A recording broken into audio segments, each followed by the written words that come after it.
Drive home. All right, this update is brought to you by Taco Bell. Padres and Dodgers later tonight, 5:40 first pitch. Clayton Kershaw on the mound for the Padres, for the Dodgers. Dylan Cease on the mound for the Padres. Tanner Scott, Bryan Hoeing, and Martin Perez have all been activated for the Padres. They are on the Major League roster. Gillespie has gone down. They have also put... Dude, your updates. It's bad. I'm sorry. Dude. It's bad. I have so many. My head's everywhere. Stephen Kolk has been put on the 15-day IL. Scrap that update. Worst update of all time. Not even. I don't think it's bottom 10. Craig Mish, MLB Network contributor. We always appreciate it, man. Thank you for hopping on. I'm sure we'll do it again because the Marlins and Padres are well connected, as we know. But thank you for joining us here in San Diego. Appreciate the time, man. Yep, no problem. Maybe they'll make another trade. Yeah, who knows? Yeah, who knows? Any other players? Deadline. Yeah. Forget the deadline. Just keep trading. Yeah. I love it. Just don't trade the update guy. No, I'm just kidding. that update guy sucks. You don't need him in Miami. Thank you. Don't trade the update guy. He has no value. 0.0. Let's just start the show. Here's Jon and Jim. All right, San Diego and Southern California, what's going on? Wow. Hour one, Jon and Jim. If you missed yesterday, that's what you did miss. One person that survived the deadline, Jim Russell, who is still here. We've got you covered. It is a good time to be a Padres fan. Is the division within reach for you? As a Padres fan, we'd love to hear from you. 877-767-4760, or you can text us 70470, start it with team, or hit us up on the Talkback mic. Open the app. Search for San Diego Sports 760, tap the talkback mic to leave a 30-second response. All of a sudden, we said we weren't going to talk about it unless it was worthy of being talked about. Well, they sweep a mini two-game set from the Dodgers. They're 5 games back in the loss column. You look at the teams on field, and you're like, wow, the Padres look a lot better right now than the LA Dodgers. You just said it. They've won a season series from LA for the first time since 2010. Is it time to really start talking about the NL West? For you, Jim, after this 2-game sweep the Padres had of the Dodgers this week? It's time to maybe look at it like, hey, that's what the Dodgers do tonight type of thing. I don't think it is time to the division is in sight. That's 4.5 back still. Now it's 3.5 because the Padres now hold the tiebreaker because they officially, with the win last night, took the season series from the Dodgers first time since 2010 that's happened. Well, it's 5 losses. That's what separates the two teams. It's the loss column. The loss column. Yeah. They have 5 more losses. And the Padres have a boatload of off days remaining for the rest of the season. 5 losses. So it's time to, perk up a little bit and be like, it's interesting. Okay. But overall, I still think that the main goal is just make the postseason at any cost. And if they have a chance to potentially get themselves in a position to win the division down the stretch, then yeah, to me that's like a bonus, and it would be actually something to be celebrated because that hasn't happened in here forever. But as of right now, the good news is they're playing amazing baseball. They just finished off a great 11-game stretch out of the All-Star break, sweeping the Dodgers. They're playing some of their best baseball of the season, and they're on a roll, and they're starting a stretch of games here and a start of series where you have some real big opportunities to take advantage of who you're playing coming up next. I say talk about it truthfully because you should have high hopes if you're a Padres fan right now based on what we've seen from the team over the last 33 games where they're 22-11. And here's the other thing. You said it last night on the wrap-up show, and I agree. I certainly don't disagree with it. It's you watch these two teams, and you could absolutely argue the Padres right now are better. Now, they don't have a better record. They don't have an easier path. They have work to do to win the division and to get to the postseason. The Dodgers are in a more favorable position. But I'm watching these games the last 2 days. Now, again, it took work in game 1. They come all the way back from 5-0 down. Credit to the Padres. And then yesterday was a bit of a laugher. But you watch these two teams, neither, by the way, at full strength. We don't see Tatis. We don't see some of these starters. We don't see Mookie Betts. We don't see Freddie Freeman. But, you look at these two teams, and I don't think it's unfair to say that the Padres are not as good as the Dodgers right now. Do we have Andy Green, Brent? Okay, so this was, I forget when. Was it 2018, 2017? It's been a while. It was a long They're time. wearing different uniforms and everything's different. I mean, these Padre teams were not good. They had a bunch of Rule 5 guys on there. I think it's 2017. Okay, pre-Hosmer. I think it's pre-Hosmer. This was Andy Green during a post-game press conference after they just lost another game and another series to the Dodgers. Finally, the prophecy that Andy Green was speaking of has come true. They beat us to death on the baseball field tonight. They've beaten us repetitively on the baseball field. They're the best team in the National League West right now. They're the reigning, defending NL champs. Like, we got a long way to go. And right now it's about winning series against them. Pretty soon it's going to be about winning seasons against them. And we're not going to yield. We're not going to just stop because they want to intimidate us on the mound screaming at our base runner. Like, no, we're not going to stop. We're going to keep coming. And at some point in time, like, it's not right now. Like, somebody be lying if it says we're going to overcome a 20-game deficit and overtake the National League West this year. No, we're trying to win a series right now. We're trying to teach guys how to play the game the right way every single day. And then we're coming. We're coming with the kind of team that's going to start winning seasons and not just series. And that's what it's all about. Like, that's the story to me. And it's like, at some point in time, like, those moments on the field, they're not the important thing. The important thing for us is, like, how do we get over the next hump to get closer to beating them on a consistent basis and not just an occasional basis? It's funny because if someone would ask me what would I rather do, beat the Dodgers in the 2022 NLDS or win a season series from them, I'd prefer 2022. But to be fair, 2022, any one series, kind of like an NCAA tournament or any one series, is one series. It's a moment in time. And in that moment in time, the Padres, fair and square, beat the Dodgers. They absolutely did. I'm taking that any day of the week over winning a season series. So can they, it's one thing to win a season series from LA. That wasn't the goal. AJ Preller didn't sit down with the team before the year like, yo, go 7-6 against the Dodgers or better. And we're going to be celebrating. No, that's not the goal, but it's the way to get to a goal. You play well against the Dodgers.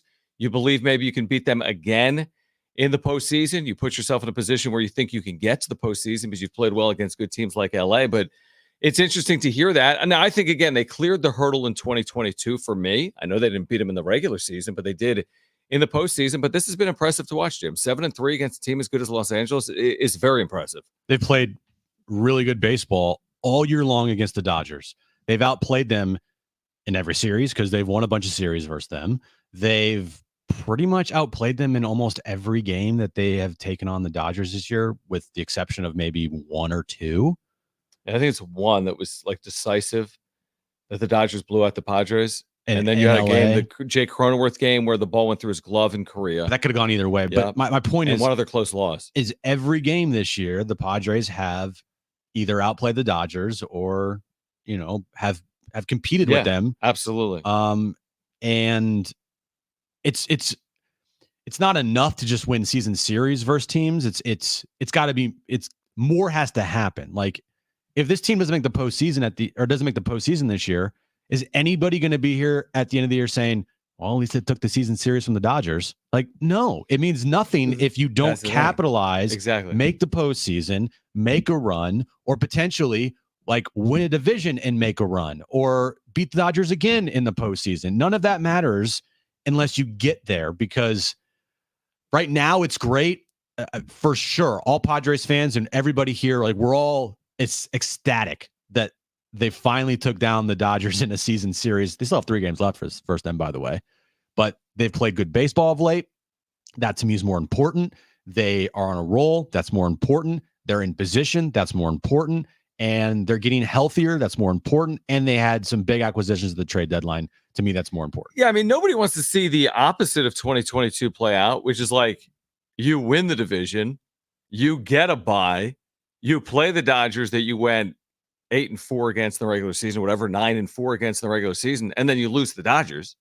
That's not a desired result.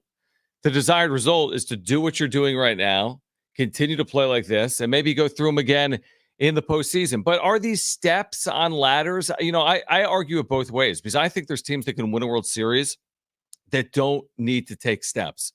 You catch lightning, you win a World Series, and you don't have to, well, they lost the ALCS the year before, and then they got to the World Series and lost, and then they won the World Series. It doesn't always work like that. It can. I feel as if actually the Padres have probably taken some steps. They took a step forward in 2022. They took a step back in 2023. I think they've taken a step forward in 2024. Is it enough? Is it enough of a step forward to get into the postseason and make a run. Based on what they've done against the Dodgers, maybe it is. Maybe.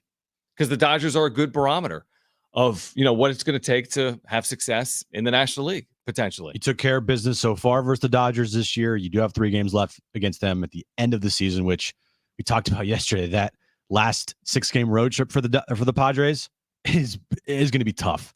You go to Dodger Stadium for 3, and then you finish up the year in Arizona. Potentially, the winner of that series can move on to the postseason. Sure, because the Diamondbacks are playing well. Cardinals are also in it as well. But you now move on to August. We're here at August 1st. They are 59-51, best mark of the season, 8 games over 500.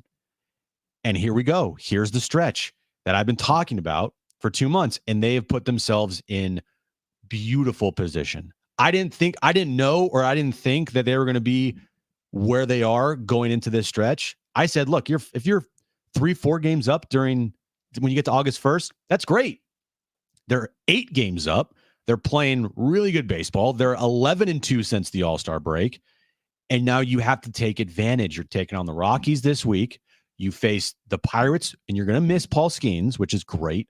Then you play the Marlins. Then it's the Pirates again, where you could potentially miss Paul Skeens one more time. And then you finish up this stretch against the Rockies. 15 games or however many it is, 3, 6, 9, 12. Yeah, 15 games. Keep your foot on the gas pedal. Yeah, I mean, they're already playing some of the best baseball in the majors. So it's like, it's not like, hey, go 12-3 over the next 15. I mean, they're not only going to play 12-3 baseball from here on out. Maybe this provides an opportunity to do it. But because they're 8 up, they don't have to do that. Truthfully, they don't have to. The onus isn't on them to go 12-3 in their next 15 games. Just keep playing well. If you want to win the division, maybe. But you don't have to go 12-3 over the stretch because of the work they've done. Let's hear from Manny Machado coming up. On the other side is the Padres sweep the Dodgers. We have San Diego State senior running back Marquez Cooper on the first day of fall camp joining us at 3:30. He is the nation's active rushing leader. Nearly 4,000 yards. He's reunited with Sean Lewis here in 2024. He'll join us at 3:30. You'll hear from Manny Machado coming up next. Jon and Jim.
All right, San Diego State senior tailback Marquez Cooper. They call him Coop. Will Jones coming up at 3:30. The nation's active leading rusher. Spent 3 years playing for Sean Lewis last year at Ball State. Back under Sean Lewis at San Diego State. So the Aztecs didn't sweep the Dodgers. That would be impressive. That'd be interesting. I'm doing a Jim update. Was that a good impersonation? Am I rubbing off on you? Yeah, I think you have. Absolutely. I'm sorry. You absolutely have. The Padres swept the Dodgers. They did so John. impressively, I'd say. Game 1 from 5-0 down. Game 2, laugher. Oh, complete laugher last night. 8-1. Dodgers played sloppy. Kershaw looks washed, even though he's returning from an injury. I understand, but still, it was a record-breaking moment last night, John. Do you know why? Well, there's a couple of things. I mean, Kershaw hadn't allowed 7 runs in an outing in like a decade. He hadn't had a game without a strikeout in over 400 starts. That's it. Yeah. So, I mean, and that's what the Padres did last night. They did strike out. And there was a reason why I was saying yesterday that Dylan Cease was going to be a home favorite against Clayton Kershaw, and it shouldn't have been close as it was. The Padres were like -130, -140 tonight. He was primed for the taking. I mean, Kershaw on the road, second start, this offense, Dylan Cease, the way he's pitched. And that's what should have happened, truthfully. And that's what did happen. Let's hear from Manny Machado. This was yesterday after the win over the Dodgers in the clubhouse. You guys win the series against the Dodgers for the first season series against the Dodgers for the first time in 14 years. Just how important is that in what you're trying to do for the rest of the season? I mean, obviously it's huge, but I think, we see it as just winning the season, the series, to this weekend and continue to play baseball like we've been playing. We want to continue to play good baseball like we have, as of late and try to be very consistent with it. And we have, and we got to really focus on continuing to do that. 9-2 since the All-Star break. Just what's kind of clicked for you guys since that little bit of off time and being away from head coach? I mean, I don't know. I mean, we just really been playing good baseball overall. We've been throwing the ball well. Our bullpen's been coming in, shutting down innings. We've been doing our offensive side and doing everything we need to do offensively. So, everything's just going our way. And I've been around this game a really long time, and I know it's a roller coaster. And this one you just try to ride it as much as you can and try to stretch this out as much as we can. Because it's not gonna be like this every single day. So, I think as a group, I think we've been very consistent in our work, our preparation, and going out there and competing at 7:00 every night. As close as it's been in the National League West since early May. I know it's counting back to August. How do you kind of view the state of where things are in the West right now? I mean, we got to beat this team, right? We got to go through them. We got to go through Arizona. Arizona's playing really well right now, and Colorado has our number right now as well. They're coming up in here this weekend. So I think as a group, I think we're just worrying about Friday night. Enjoy the soft day tomorrow, but worry about Friday night, and then worry about the next day after that. I think I think that's what's been the biggest difference about this ball club this year. It's just let's just take it day by day, it's series by series, and then whatever happens in the outcome at the end of the year happens. But let's not just think too far ahead. Let's stay in the moment, let's enjoy the moment, and play the game we've been playing. That seems to be a common theme, by the way. I've heard that from Xander Bogaerts. Let's take this game by game. Everyone says it, but you got veterans like Machado means it, Bogaerts means it. We'll see if they're capable of doing it. He said the magic word there. Roller coaster. Oh, he did. Magic words, I guess. Say words, that. right? Yeah. Don't want to. I mean, I've been around this game a really long time, and I know it's a roller coaster, and this one you just try to ride it as much as you can and try to. I mean, honestly, the season was, but now they really have played well. I mean, you can't say anything other. 22-11 is really good baseball. I don't know where it ranks among the 30 clubs over that stretch. It's maybe second. They've played really well. What did you? Because I'm not good at math. What did you say last night that the Padres? What do they need to go in order to get to like the 90 win mark or to get to where the Dodgers or catch the Dodgers? I mean, to your point from earlier, it's basically play this way, the 22-11 stretch for the rest of the year. Yeah, because nobody knows. I mean, we don't know if the Dodgers are going to win 90 games or 100 games or somewhere in between. But if they're pacing for, we throw out a number like 95, which by their standards, LA would be a low total for the last 10 years. So let's just, if you circled 95 and they're 59-51, the Padres, they would need 36 wins to get there. They've got 52 games. That's 36-16. That's incredible baseball. It's a better clip, just better than they're playing right now. That's why to your point, you made it 30 minutes ago or 20 minutes ago. You can't obsess over it. You know it's a possibility. Right. You know that they're there. You're close enough to make it competitive, and they can kind of feel the fact that they're close to you or you're close to them, but you can't obsess over it right now. Like, if you want to keep an eye on what the Dodgers are doing, absolutely. Yeah, definitely. You know, a couple weeks ago, I could care less about what the Dodgers were doing. Yep. It wasn't even crossing my mind. But now, yeah, I'll look to see what they do this weekend against the Oakland A's. And if they happen to stumble versus the Oakland A's and lose 2 or 3, series, and you take 2 or 3 from Colorado, or even better, sweep them, then you're getting closer. Now we're talking. But it can't be something that, like you said, like you can't obsess over like, oh, it's division time now. Like there's a lot of time left still. 2 months. We know how much time that is because the Padres at this time a couple years ago in 2021 were 15, 16 games over? And 18 at one point. Look what happened. Yep. So the most important thing, keep playing good baseball. Take care of business this weekend against the Rockies. Don't lift your foot off the gas pedal. You can take a look at what the Dodgers are doing, but if they win games, don't have it be like, oh my gosh, can't believe no. The most important thing is postseason and getting there at all costs. We know that. And it's going to be a dogfight because even with their 22-11 stretch here, John, they're only a half game up on the wild card right now. There's no doubt. On the final spot in the wild card. There's no doubt, but they're in the position they need to be in. And I need to prepare people too. Like this whole, like, don't take your foot off the gas, which I agree with. They're not winning every game against every bad team. It's not happening. I'm telling you right now, the White Sox, Tigers, Rays, Rockies, they'll lose games. But and they've not played well against bad teams. But you got to, honestly, this is where I'll speak like Schulteisms. Win series against bad teams. You can't slip up and lose a series against a bad team. It's simple as that.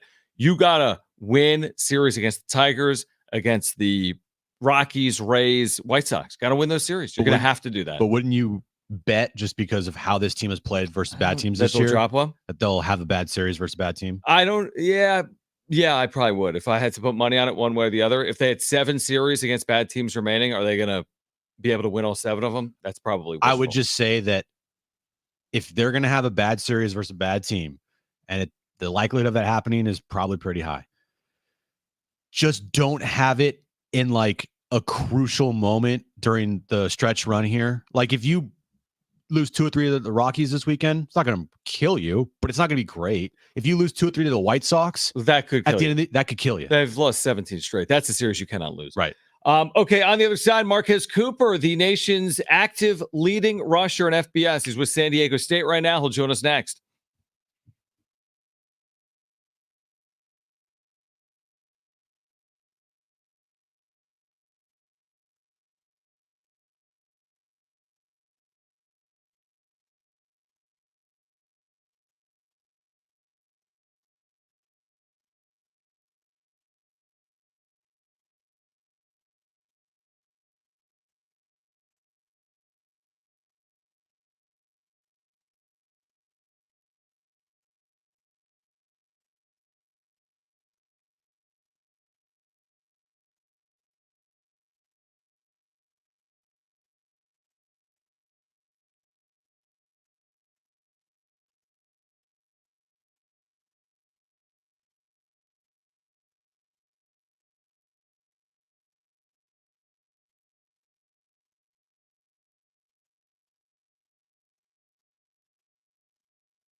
All right, this update's brought to you by AutoZone. Get in the zone. Padres, they beat the Dodgers last night, an easy 8-1 victory to sweep the Dodgers in a quick 2-game series and also clinch a season series against them. First time since 2010. They still have 3 games remaining versus the Dodgers at the end of the year. They have an off day today before they take on the Rockies this weekend starting tomorrow night. And other news in baseball, Mike Trout, who was on a rehab assignment, tore his meniscus. He is out for the remainder of the season. Starting Stronger starts at AutoZone, where they've got battery solutions in the form of free battery testing, free battery charging, and replacement batteries that fit your needs. That's what makes them America's #1 battery destination. Get in the zone, AutoZone.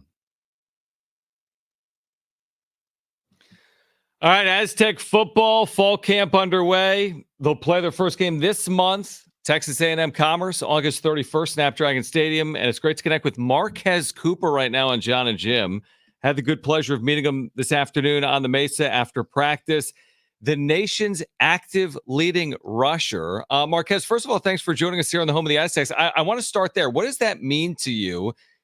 At what point did you realize that you're entering 2024 and there's nobody in college football with more rushing yards than you? Yeah, I realized it after the last game, last season. But first, let me say thank you for having me on. It's a pleasure. I appreciate it. After the last game last season, they posted something showing the top 5 guys that had the most rushing yards, and I was number 2. So with Frank Gore going to the NFL, that definitely makes me number 1. So, it's a great deal to me. It's a great honor to hold that going into the season.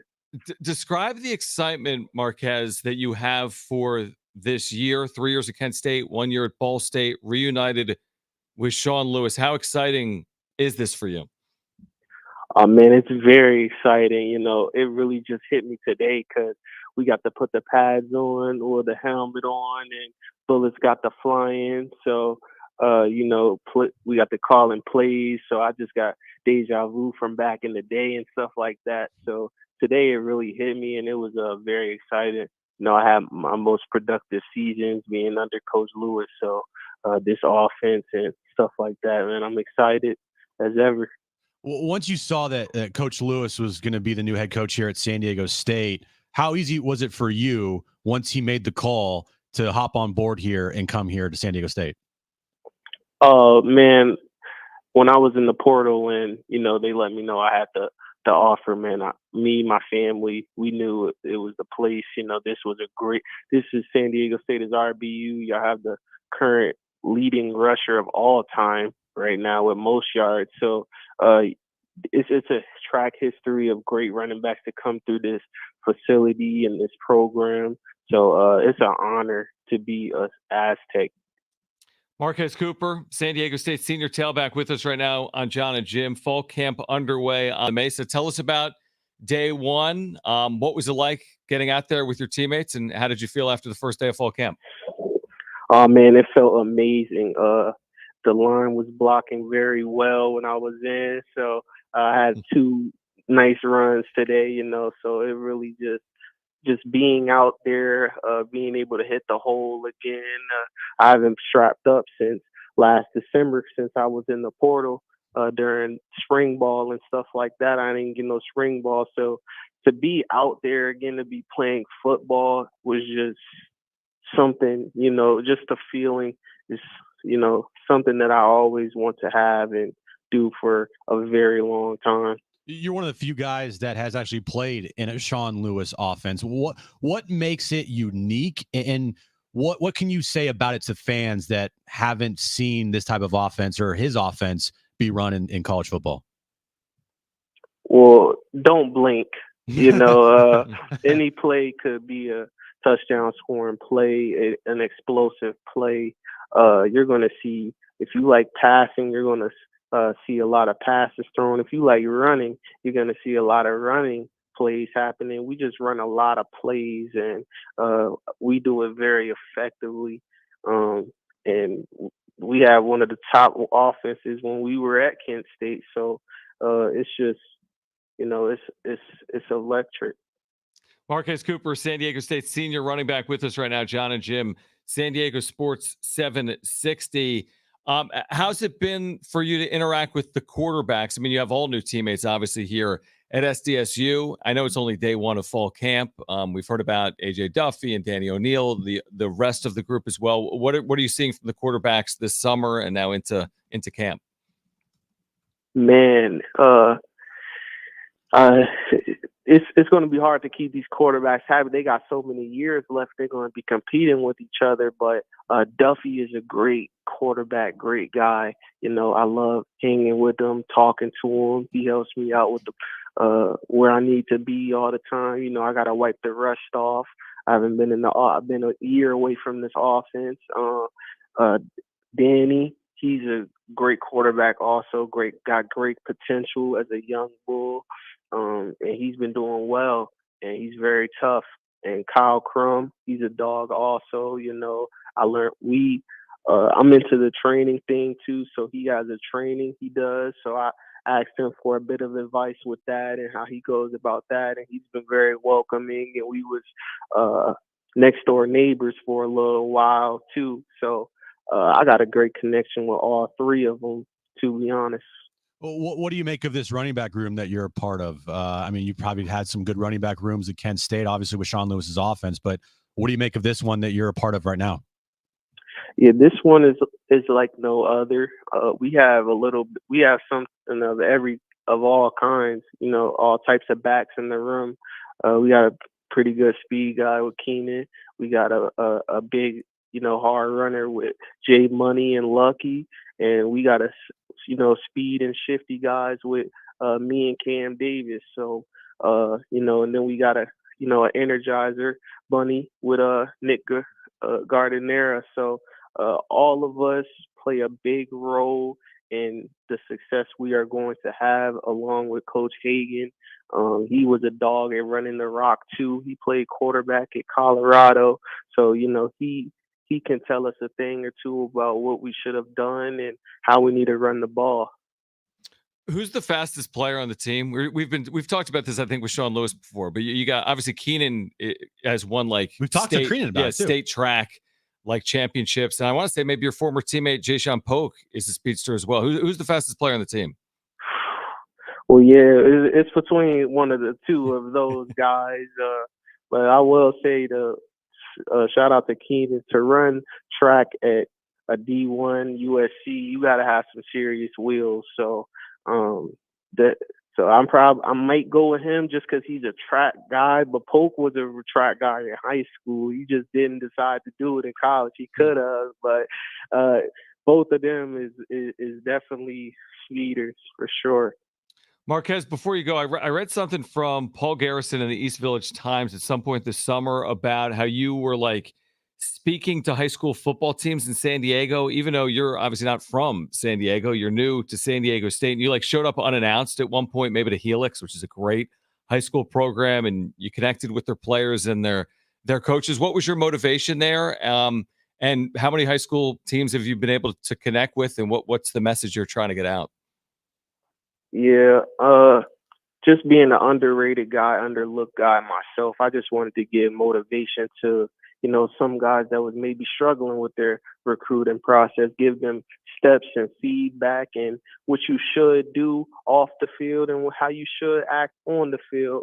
So just to give back to the community was just basically the whole motivation, and also get my name out there, let them know that it's a dog running back at San Diego State that's going to be running the rock. So come follow me and get ready to turn on your TVs when the games come on.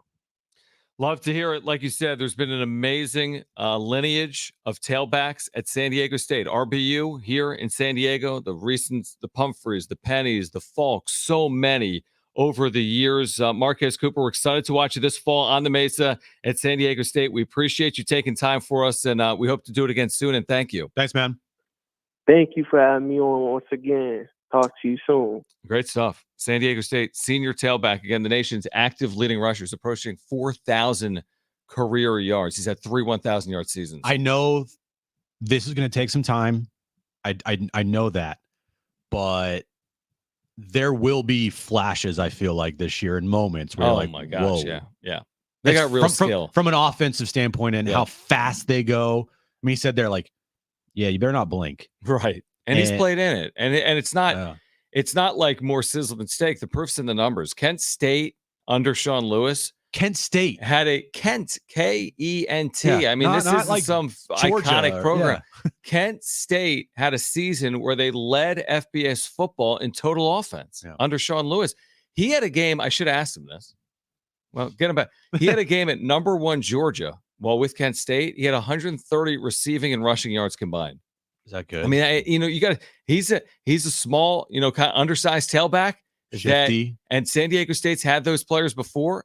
And this guy could run for 5,000 yards in his career. He's approaching 4,000 yards right now. I just remember, side note, like when we were at the EA Sports college football event. Yeah. At Nova, like when Sean Lewis was playing the video game, and he was playing like a 10-year-old, like, he just, every single offensive play, it was hurry up, hurry up, hurry up, hurry up, go, hurry go, up, go, go, go, go, go, go, go. I'm like, if his offense is anything like this video game, like, yeah, it's going to be quick, up tempo. Don't blink. Don't leave your seat when they're on offense. Yeah. How is day one of fall camp? We'll hear from Sean Lewis later in the show. Day one of fall camp on the Mesa. On the other side, though, you'll hear from Dylan Cease talking about the sweep of the Dodgers, how he's been pitching. I mean, he's been pitching as well as anyone in baseball recently. We'll hear from Dylan Cease on the other side. We have tickets to give away in the 4 o'clock hour to Luke Bryan, a sold-out show at the North Island Credit Union Amphitheater on August 8th. Stay with us on Jon and Jim.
Rich Orberg, you know Rich?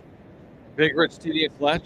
I do know them yet. Which we haven't really discussed what's happening Monday, which is a change in where people are on the station. Although Jon and Jim, if you listen to Jon and Jim, you have Jon We're and Jim. not going anywhere. And nothing's changed. No. 3 to 6. And by the way, we appreciate your listenership. Seriously, Yes, we really do. We need you, and we appreciate you, and we thank you, and we hope to be bringing you what you want, which is talking about, your local teams.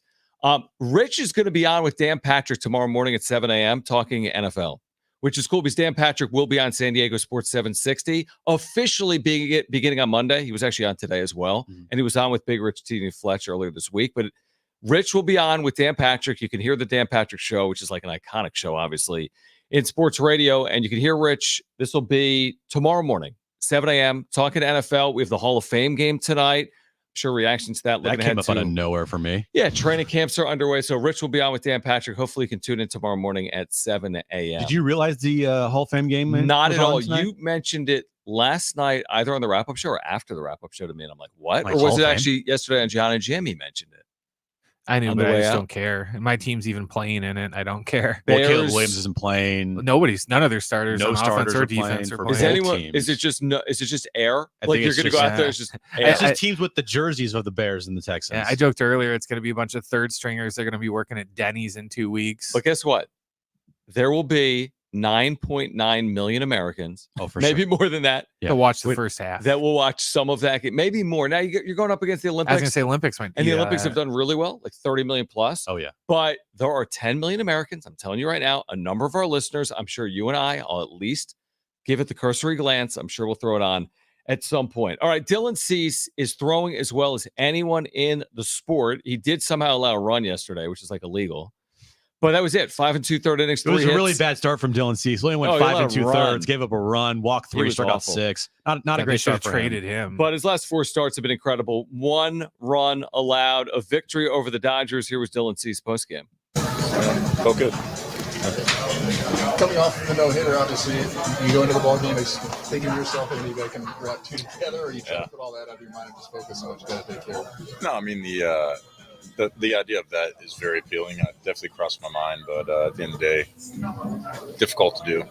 Yeah. When you're going up against another pitcher like Kershaw, does that become a factor for you at all, knowing that you're going up against a future Hall of Famer? Or again, is it just focused on what you're doing? No, it's very cool, but in terms of relevance to the game, it's not super relevant, but it's definitely cool.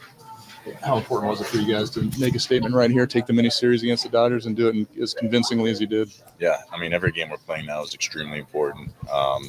We need to continue to bring this focus and intensity and effort to every game we're playing. I mean, we're really looking good right now. Did that feel as effortless as it looked? I mean, had some walks, could command it a little better, but for the most part, I kind of kept them off balance. So I wouldn't say it was effortless, but it was pretty good. You obviously had never thrown a no-hitter before. Yeah. The days between the starts, the days gearing up, you had the ceremony yesterday, you celebrated. What was the time between the start like, and how did you kind of manage this, to deal with that and focus on this one? Yeah, I feel like the first couple of days was kind of just a lot of stimulation, and then there was a little crash, and then it was kind of back to normal. So, I don't know. I mean, it was, for the most part, I feel like I was able to get good work in and prepare, but definitely was a little bit abnormal. How did it feel walking off the mound, ovation, big crowd, given the moment? It felt great. I mean, we as a team had a big lead there. Pitching the 6 is nice, so it was nice to be able to kind of take a deep breath and just enjoy it. The Manny play at the plate, how big was that? Given they were answering. And it was huge. I mean, it's what he does. But yeah, it's game-changing play for sure. All right, Dylan Cease, again, locked in. Part of this rotation that at the top, Jim, is one of the better in baseball. 4 and 5, we'll figure it out, I guess would be how they're looking at it. Vasquez has been good. Other times hasn't been as good. Martin Perez, who they got from the Pirates, is going to be in this rotation. He's going to pitch this weekend. Will pitch this weekend. And until Joe Musgrove comes back, it's kind of Martin Perez's to grab is how I would look at it. Well, there's an opportunity for Joe to pitch Sunday, like you said. Well, I guess not. If Martin Perez is pitching, what day is he pitching? Is it Sunday? Let me check. Not that it matters, but he's pitching this weekend, which means Musgrove isn't, presumably. Yeah. Well, we know Musgrove isn't pitching this weekend. No. And I don't know when Perez slots in. I think it's Sunday. All right. So here's the probables for this weekend, according to Jeff Sanders. Randy Vasquez Friday. Martin Perez Saturday. Okay. Right now, Sunday's TBA. Maybe this Well, they is have like the Thursday off day. Maybe this. Why would you skip King? Where's King slot in? Yeah, it's either. Well, it's King. He said after, this is another tweet from Jeff, and yes, announced after Schultz spoke to us, so no chance to ask about King. He was specifically asked about the rotation and said it would be announced tonight or tomorrow. Well, the one thing they've done with King is they've given him an extra day. They did that here in the second half. They're going to have to be cautious / careful with guys like Michael King and Matt Waldron, just because you're in uncharted territory. It's not really about keeping them healthy. I'm sure they feel great, but it's very rare. We've talked about this before. You don't go from 100 innings to 200 innings. It's not commonplace. It's not impossible. It's just not commonplace. So they probably are putting some barriers in there to try to limit it as they see fit. If guys are going 7 innings before, maybe they're going 6 now. If guys were on normal rest previously, maybe they get the additional day. They're just going to navigate it as they go. And when you have so many off days like the Padres do, you have the opportunities to maneuver things. Because if they were playing every single day, that's tough. You can't be like, hey, we're going to skip this start. Like, okay, then what do we do the next game? So the off days really help them. It's just going to be interesting to see where they slot King, because he's been fantastic for them. Yeah, I mean, he's been great. Waldron, I think, has been great. Cease has been great. Yeah. Like that's where you start the conversation. Yeah, did you want them to add a starter? Yeah, I think most people did. And you now have one of the most complete best bullpens in baseball. You can have bullpen days. You can have a game where Brian Hoeing starts for you and you can go a couple innings.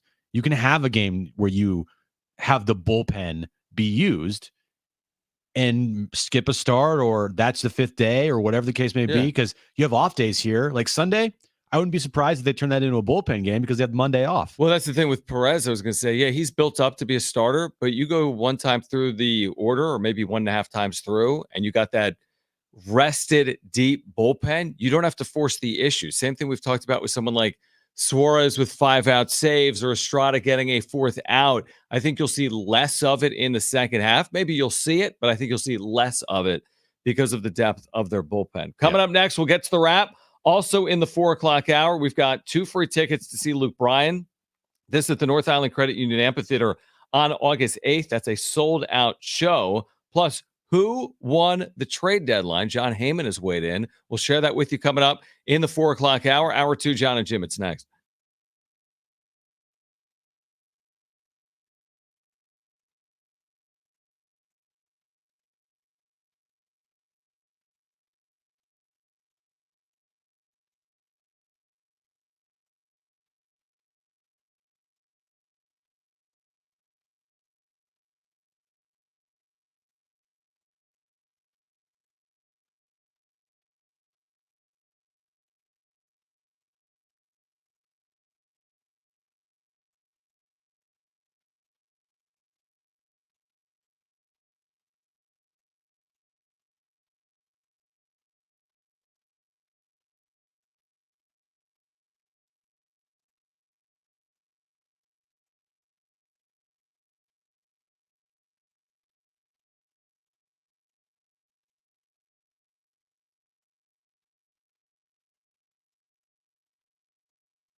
This update's brought to you by AutoZone. Get in the zone. Padres beat the Dodgers last night 8-1.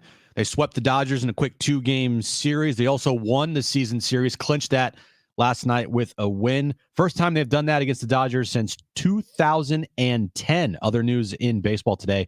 Mike Trout, he's going to miss the rest of the regular season because he tore his meniscus in a rehab start. And tonight, football is back. It's the Hall of Fame game. Bears take on the Texans, 5 p.m. kickoff. Here's the kicker, though. No starters will play in the game for either team. Starting Stronger starts at AutoZone, where they've got battery solutions in the form of free battery testing, free battery charging, and replacement batteries that fit your needs. That's what makes them America's #1 battery destination. Get in the zone, AutoZone.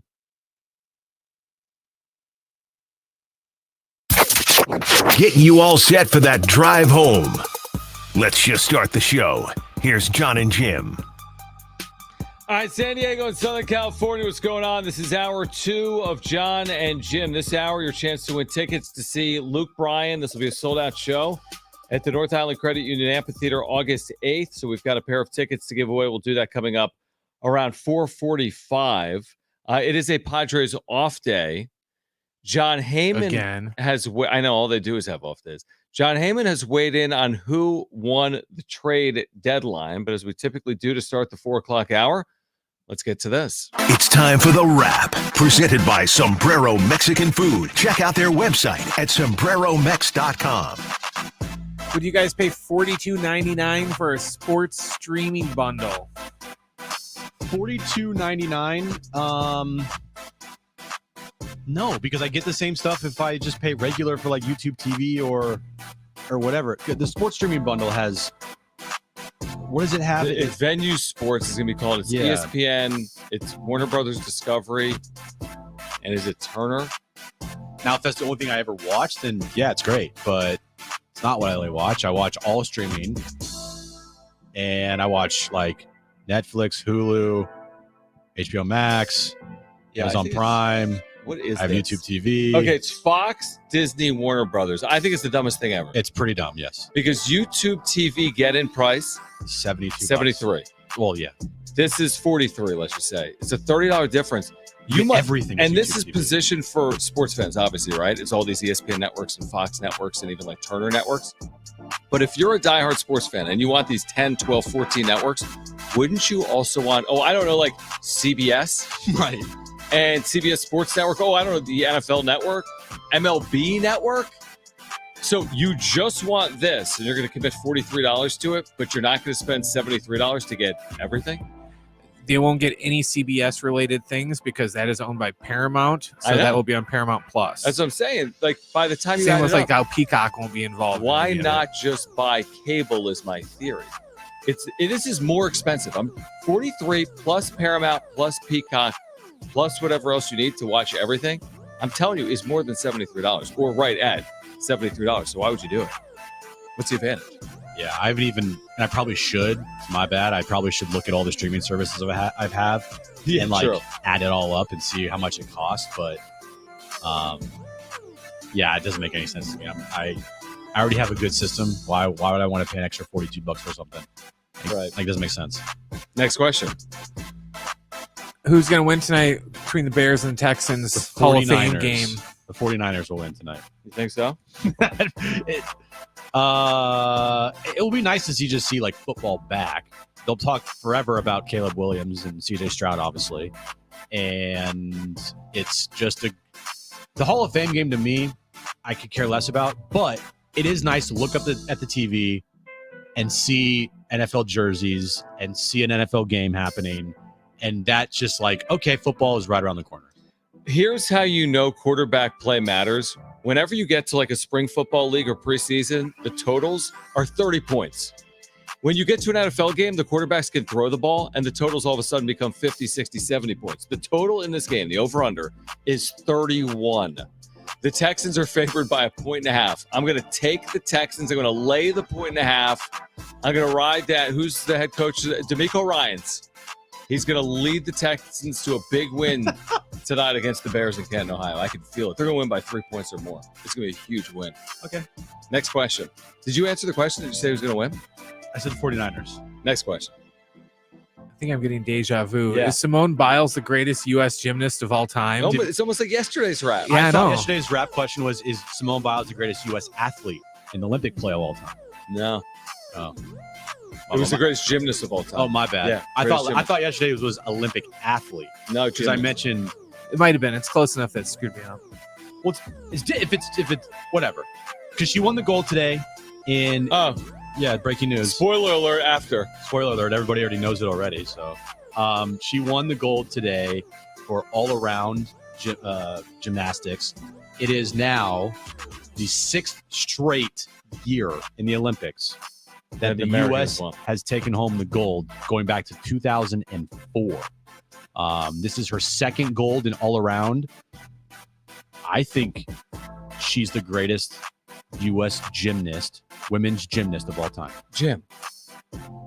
She's the greatest gymnast ever. She's the greatest female gymnast ever. It has nothing to do with the U.S. I was answering. Oh, yeah, you're right. No, she's the. I mean, it's she has more medals than anyone. Yeah. She's got more gold. She's got more men all and women's. around. You're right. Yeah, Everything. she is. I mean, Yes. definitively speaking, 9 medals now in these events. Yeah, she's insane. She's insane. She's the greatest gymnast ever.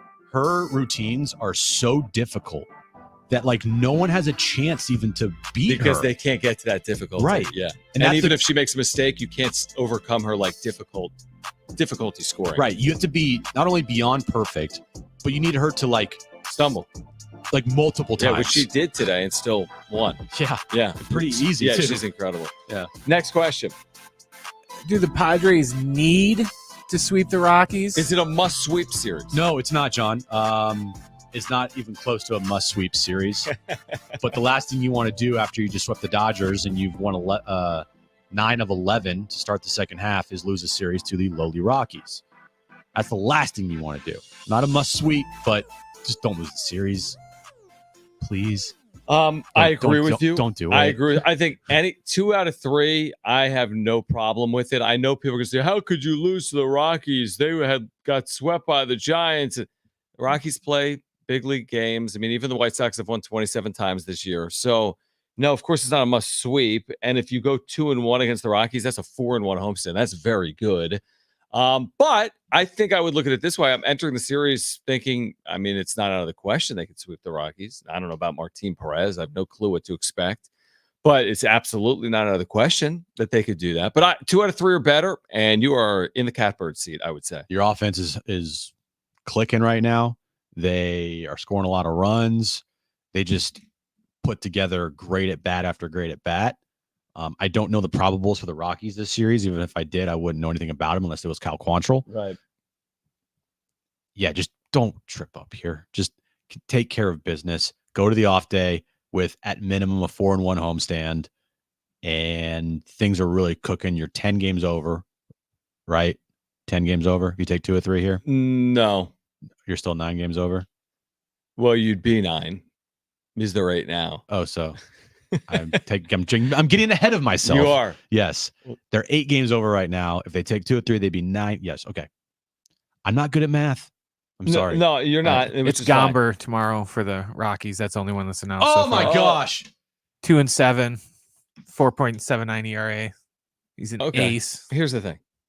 The Rockies, unless I have this incorrect, unless they won a road series in the last week, which they didn't, they've got 1 road series win. It was here. They swept the Padres. Don't make it 2.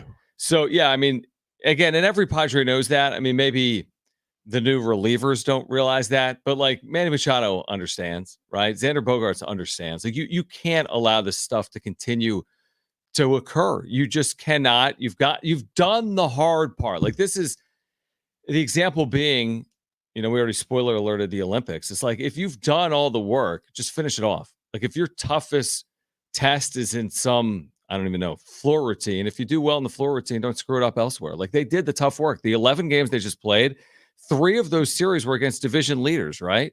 Guardians, Dodgers, Orioles. Mm-hmm. And you won those series. You've done the hard work. Don't give it back for no reason. The only reason we say that about the Padres, we don't say it about teams like LA, for example, is this routinely happens with the Padres, not just this year. It was the same thing last year. They were beating good teams and losing to bad teams. This year, they've beaten good teams. They haven't been the best team, though, against bad teams. I think it's the reason why we bring it up a lot with the Padres is they haven't proven they consistently are able to beat bad teams. So go prove it to us. Once again, they got to keep proving themselves. And you could almost argue that the stretch of games coming up here for this team in particular is more difficult than the last 11 games they just played versus 3 first-place teams in baseball. More difficult because like it's a mental hurdle. Yeah. And you almost want to look ahead because you want to be, as a human, you want to be like, oh, it's 15 games, go 11-4. But now you're looking through it. You can't look through it here. And we all know, the Rockies know, Padres know, we know, fans know, everybody knows. Padres are a better baseball team than the Rockies.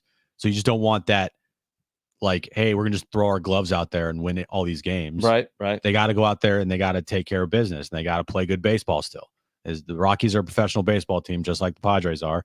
Like, they're going to win a couple more games this year, right, John? I think they'll win again. Yeah, I can see the Rockies winning again. I think they'll win a couple more games this season. Yeah, definitely. Maybe not a lot, but they'll win a couple more.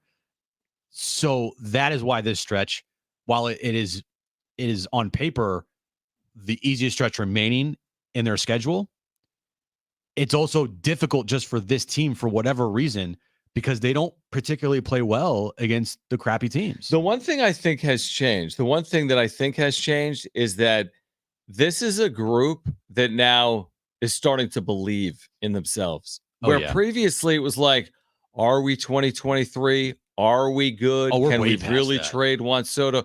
Yeah, but I mean, even 10 days ago going into the All-Star break, when they lose 7 of 8, you have questions, real questions about this team. Are they going to be a legitimate contender? What are they going to add at the trade deadline? But they play well. They really do bolster at the deadline. And yeah, I'm with you. It's like you're past the point of doubt and you're at the point of belief. And I really do feel that way with this team. I think Mike Schilt deserves credit for that. I'm hearing it from the players. You've said it before. They're kind of pulling on the same side of the rope or in the same direction with it. I'm feeling it. I'm sensing it. I'm seeing it. That really is encouraging. And truthfully, the All-Star break probably couldn't have come at a better time because they were running on fumes there. They really were. Heading into the All-Star break, losing 6 of 7. And in the off days in the break was probably the best thing that could have happened to them. They get some guys that needed to have some rest, They could get their pitching staff in order. They had no starting pitchers go to the All-Star game, so they can get everything in order. They have everything lined up right, and they can take a breath. And then it's go time, and that's exactly what happened. It would have been one thing if they won 6 of 7 heading into the break. You're kind of like, we don't want to stop. We want to continue to play.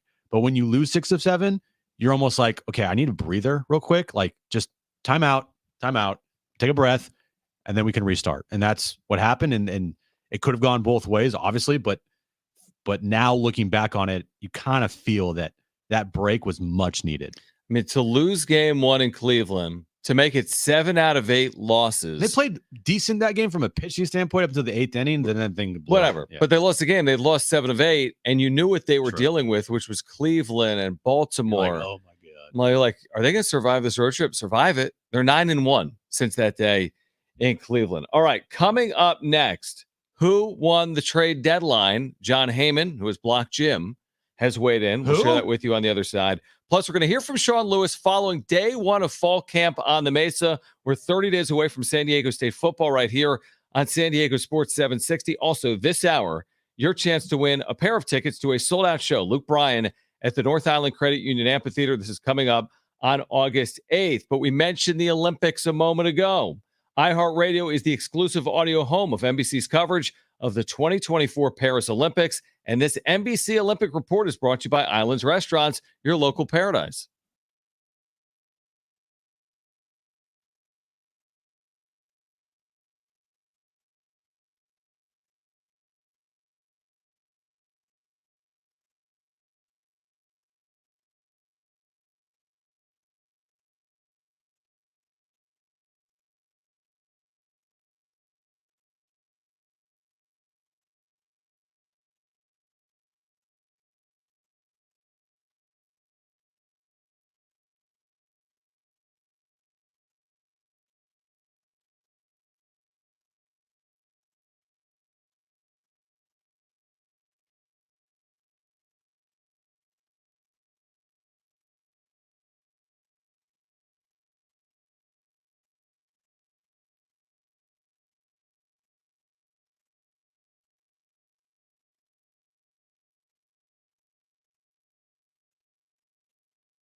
or Alexa smart speaker to play AM 760 or stream it live through the iHeartRadio app. It's never been easier to stay connected with your favorite shows like this one.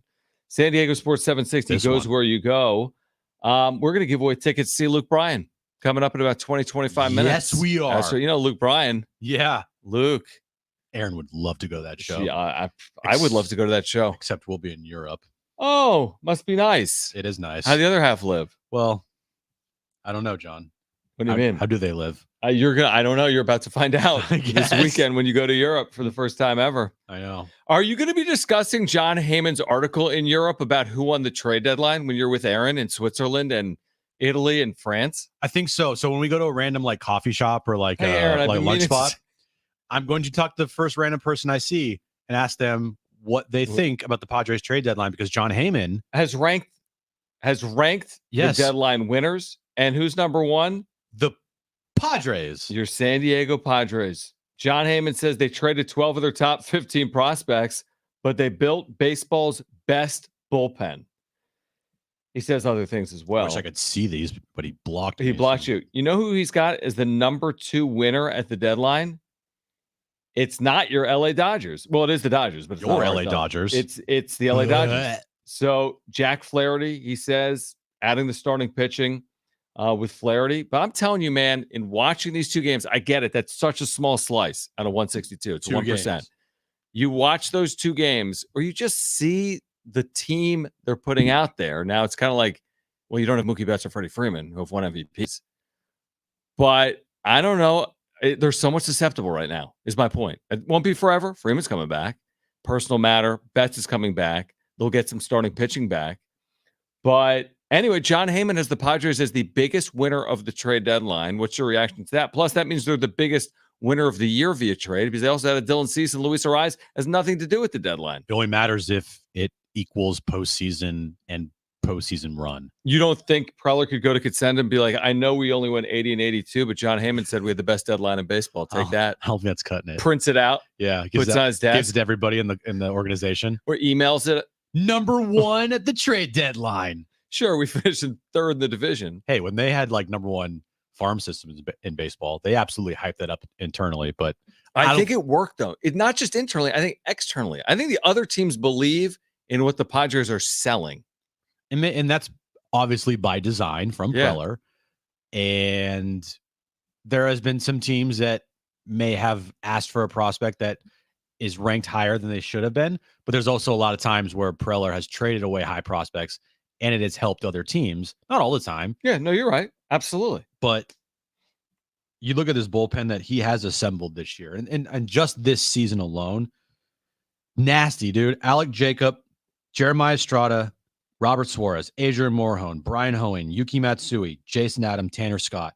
That right there, John, is 8 guys in your bullpen that are all studs and have great stuff. Well, the one player who's been amazing is Alec Jacob, but we don't know how you can count on him. He's got 6 career innings, but he's been amazing. Not a lot of time. But that's a guy with a crazy high ceiling. Everyone else for me is a veteran piece that is a somewhat known commodity. Even Matsui, he's not a rookie. He's a rookie in the big leagues. He's pitched professionally for forever, and he's pitching as well as he has, as a professional right now. So, you got guys you can count on, is my point. Plus, you got a young dude or 2 in there as well. But mostly you got guys that are veterans that have done it, or are having good years. Estrada's not necessarily a veteran, but he's just having this unbelievable year. The bullpen is set up. Yes, we all want to see them get to the postseason, but I really want to just see this bullpen in action, at its height. Are you okay? So hear me out. So Aaron's gonna be like, "Hey, let's go to the Padres game." But you know what? I'll go, but let's do a late dinner. I want to get there when the bullpen comes in. I'll only get there in the 6th inning. Yeah. Oh, who's starting? Oh, you know what? It's Vasquez? Perez. Okay, we get there the 4th.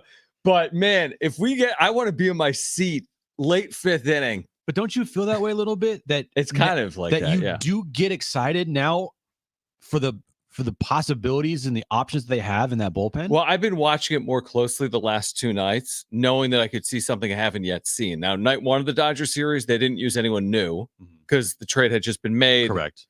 Night 2, we saw some newcomers, but now I'm like curious because like, what is this But it thing was a going to look like? blowout. So Yeah, but I'm thinking about it now. Like when they make the moves to the bullpen, I'm like, all right, this is this highly touted bullpen. Let's see it in action. yeah, I want to see like them have a 3-2 lead 3-2 game this in the weekend, 7th.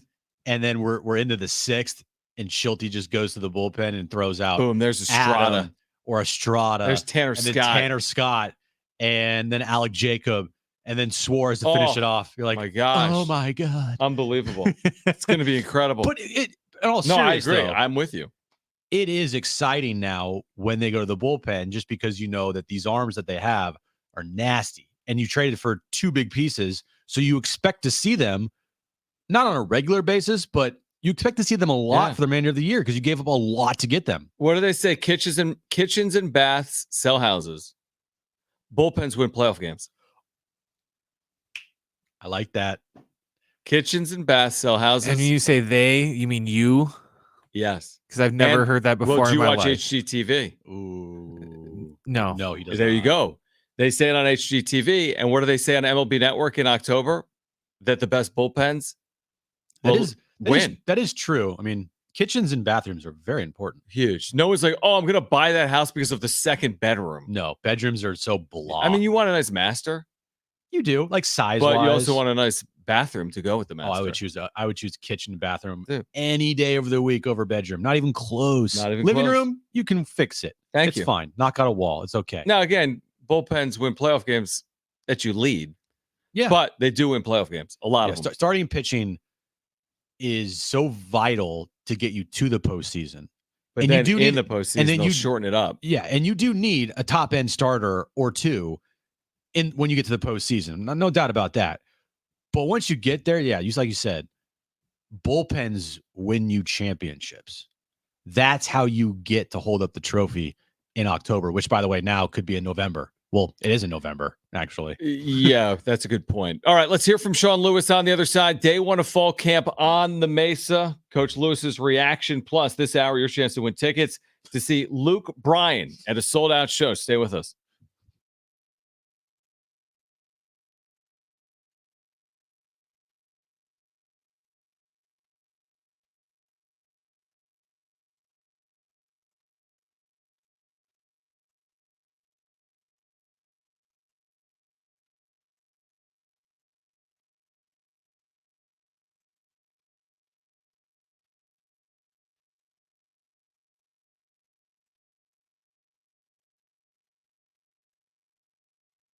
Hey guys, it's Schaefer. As some of you know, mortgage rates are down. They've been dropping big time. It's a great time to call Loan Pronto. They've got APRs in the 5s. Yes, in the 5s. So if you got stuck with a high rate last year and want to refinance, this is a great time to call. Lower your payment, or you can use this opportunity to get cash out of your home's equity and pay off those credit cards and the personal loans and the car loans and the other high rate debt. Loan Pronto can help you use these lower rates to get the cash you need in a matter of days. You can do a full refi, or you can do an Equity Express line of credit. Homeowners who call Loan Pronto typically cut their monthly payments by $850. Bottom line, your home value's way up and mortgage rates have come down big time, making this a great time to act. Call today for a free 30-second rate quote. You may be able to skip your next 2 house payments. Call 619-207-4336. 619-207-4336. LoanPronto.com. That's 619-207-4336. Equal housing lender, NMLS 1661781. Subject to lender approval, NMLS consumeraccess.org.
This update's brought to you by AutoZone. Get in the zone. Padres, they have an off day today. They took to the series from the Dodgers, swept them yesterday. They won 8-1. First time they beat the Dodgers in a season series since 2010. Padres will take on the Rockies this weekend for a 3-game series. Other news in baseball, Mike Trout tore his meniscus during a rehab start. He's going to miss the remainder of the season. And NFL is back, kind of. Tonight, it's the Hall of Fame game. Texans take on the Bears, 5 p.m. kickoff. No starters will play in the game for either team. Starting Stronger starts at AutoZone, where they've got battery solutions in the form of free battery testing, free battery charging, and replacement batteries that fit your needs. That's what makes them America's #1 battery destination. Get in the zone, AutoZone. I'm just looking up the price of things in 2010. Like, it wasn't that long ago, but it was kind of long ago. Hell, man. What? Things are expensive now. I'm saying in 2010, do you want to know what things cost? I don't have that. Guess how much does it cost in 2010 nationally? I don't know how much they are now, but Either do I. $2.99. What do you think they are now? A dozen eggs, $4? Oh, no, it's more than that. Is it? I could see that. I'd say $1.50. $1.66 is what it was nationally. What the heck? Listen to this. A loaf of white bread in 2010. This is skyrocketed. $1.37. Now it's like $4. I think you're right. But sliced bacon a pound, $4.11. Do you have the gas price? I don't, but it was less than now. Right? I Googled it. I couldn't really find it. An 18-count thing of eggs at Albertsons is $6. Yeah. So $4+ for 12. Did you look up the price? Gas in 2010. Average price Was $2.78. No, that's nationally. It was higher here, obviously. Oh yeah, but still, it's been a while. That feels like when you watch movies and it's like cigarettes 65 cents and stuff like that. I know. Well, again, but it speaks to the greater point of, like, it's been a while since the Padres have had this consistent amount of success against the Dodgers. To win a season series for the first time since 2010. All right, I got the number. The gas in California. Wow, you did the deep dive. It averaged a little over $3. What is it now? 480, 490, 470? Now we're at $4.59 right now. Okay. So it's gone up. Yeah. Surprisingly. All right, let's hear from Sean Lewis. So I was over there today. I didn't see Jim. Saw a lot of media members. I didn't see Jim. He might have been on the opposite side of the field for all I know. I didn't text you. So where were you were you on the other practice field? Were you on the grass field and I was on the turf field? I was the Snapdragon. They don't practice Are there. you Snapdragon? So I will. He was running Oklahoma drill with the linebackers. I will be there more often. How about next week? Well, that's going to be a problem. Because you're going to be in Switzerland. I'll be climbing the Swiss Alps. Well, the thing is with morning practice, we can get there. Like, there's 30 minutes of, like, you can watch practice like mid-morning, like 11 a.m. And then they'll talk with the media, coaches and players around 1 p.m.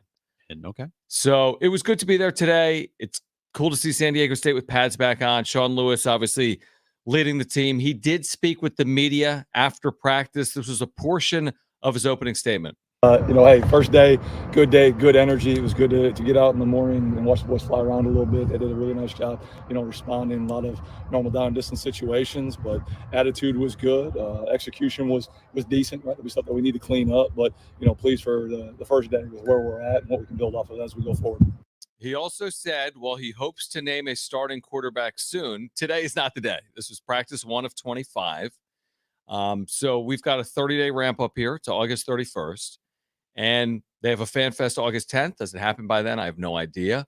But, I don't know if the two have separated. I think he said it with us. He basically said, based on spring, what A.J. Duffy and Danny O'Neal had done, they put themselves in a position to vie for the starting quarterback job. I saw both of them today among the larger group. I think there's 4 or 5 quarterbacks out there. And we'll find out soon enough, whether it's A.J. Duffy, Florida State transfer, or Danny O'Neal. We've talked about these two for months. We've talked about Danny O'Neal for close to a year now, probably. So how'd they look? Greatest show on turf?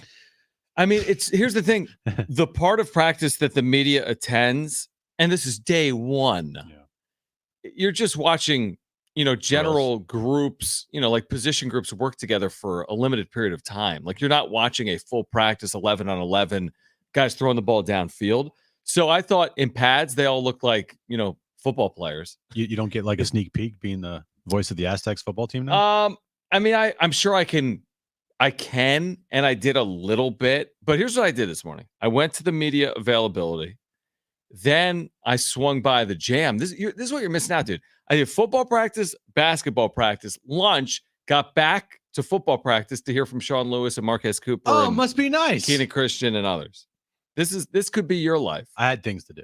But you got to go to Switzerland and France and Italy.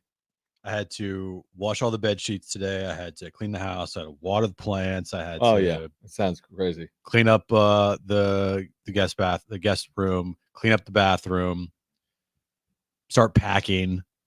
I was a little busy. Okay, he was busy today. So you're cleaning your house to leave for 2 weeks? Well, we are having Aaron's brother okay. and friend stay there to watch. Was that brother and friends like Hardwick Schaefer and friends, or just brother and friend? Brother and friend. Keggers at Jim's house all So week. a rotating cast of friends Brother will come and through to friends. watch the dog over the next couple of weeks. How are we feeling? I mean, how are you feeling as someone that's covered this whole Sean Lewis from his hire to this transfer portal to the coming and the going on this roster? How are you feeling here? 30 days out, San Diego State, Texas A&M Commerce. I have no clue what to expect, but I'm excited. Mhm. Like, I have no idea what it's going to look like. But I'm excited about it. I'm excited about the future. I don't expect it to be perfect right away. I don't. It shouldn't. Nor should anybody expect it to be perfect right away, Aztecs fans. But I think what you should want to see is improvement as the season goes on.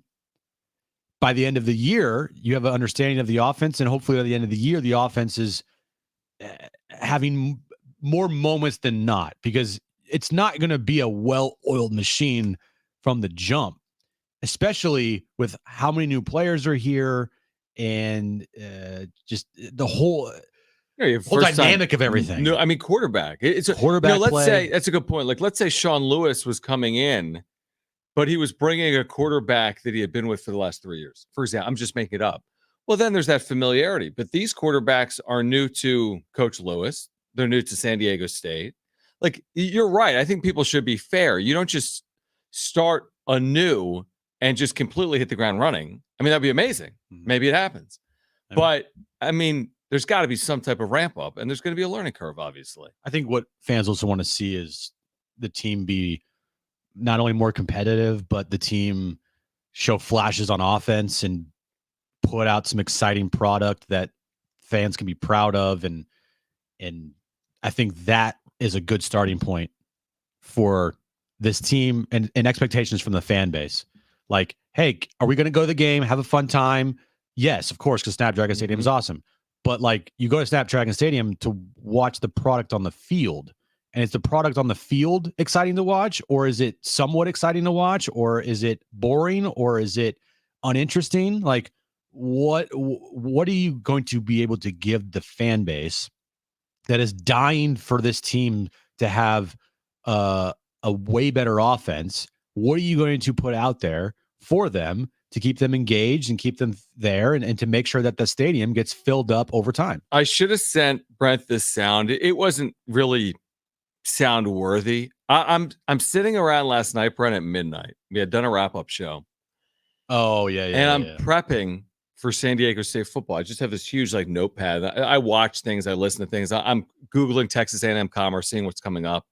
And I went to YouTube and I looked up Texas A&M Commerce, and there was the Southland Media Day from their conference.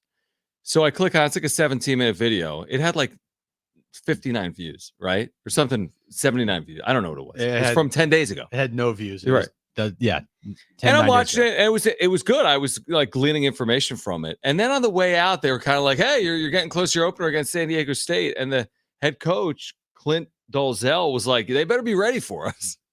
And I was like, whoa, wait, we're doing trash talk here? But what it made actual sense, because he referenced they played an FBS game last year and they lost with a failed 2-point conversion. Now, to your point, they only won one game all year playing FCS opponents. Right. Their one FBS team they faced, they lost 10-9. They failed on a 2-point conversion. He was saying, hey, listen, we got close last year. They better be ready. So it wasn't really trash talking. I just found it interesting because I'm sitting there at midnight oh my gosh, like this head coach at Southland Media Day. They better be ready for us. They better be ready for us, is what he said. He did say that. All right.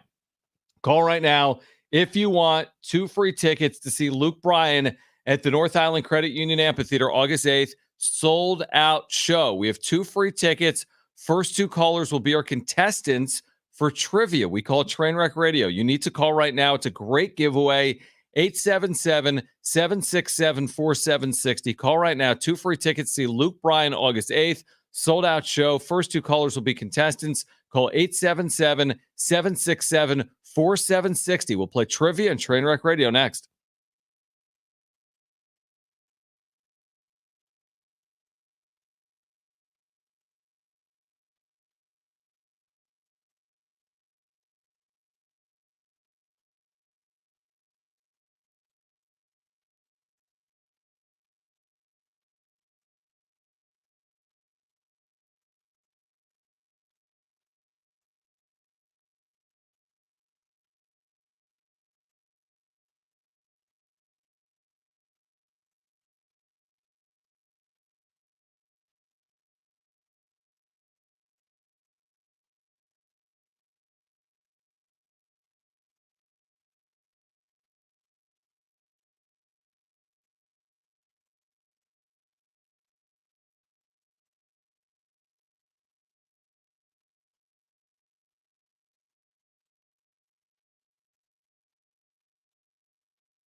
we've discussed the fact that Caleb Williams isn't playing tonight, right? But there is a report he is expected to play this preseason 45 to 55 snaps for Caleb Williams. You think about where it used to be play. You get a quarter or two. Now you're talking about a rookie for the Bears who's supposed to get 45 to 55 snaps this preseason with the Bears. Well, surprising? No, to me, he's got to play a little bit, right? I mean, the guy's the next coming of like Tom Brady because he cleans up the locker room. Well, that's what Colin said? Yeah. Part of it is in Eberflus's first year, he didn't play anybody the whole preseason, and it showed when they played in week 1. So he said he wasn't going to make that mistake twice. So that's why he's going to play more people in the preseason opposed to just sitting on our butts for a month and then week 1 starts and we're like, oh, we're not ready. Bryce Young last year, 50 snaps. CJ Stroud last year, 50 snaps in the preseason. So it's in line with that. Here's the thing about preseason and training camps and practices. Even preseason games, to me, if you're already an established guy, mean absolutely nothing. Well, of course, if you're established. I think for some rookies, it could mean something, but I think practice is infinitely more important.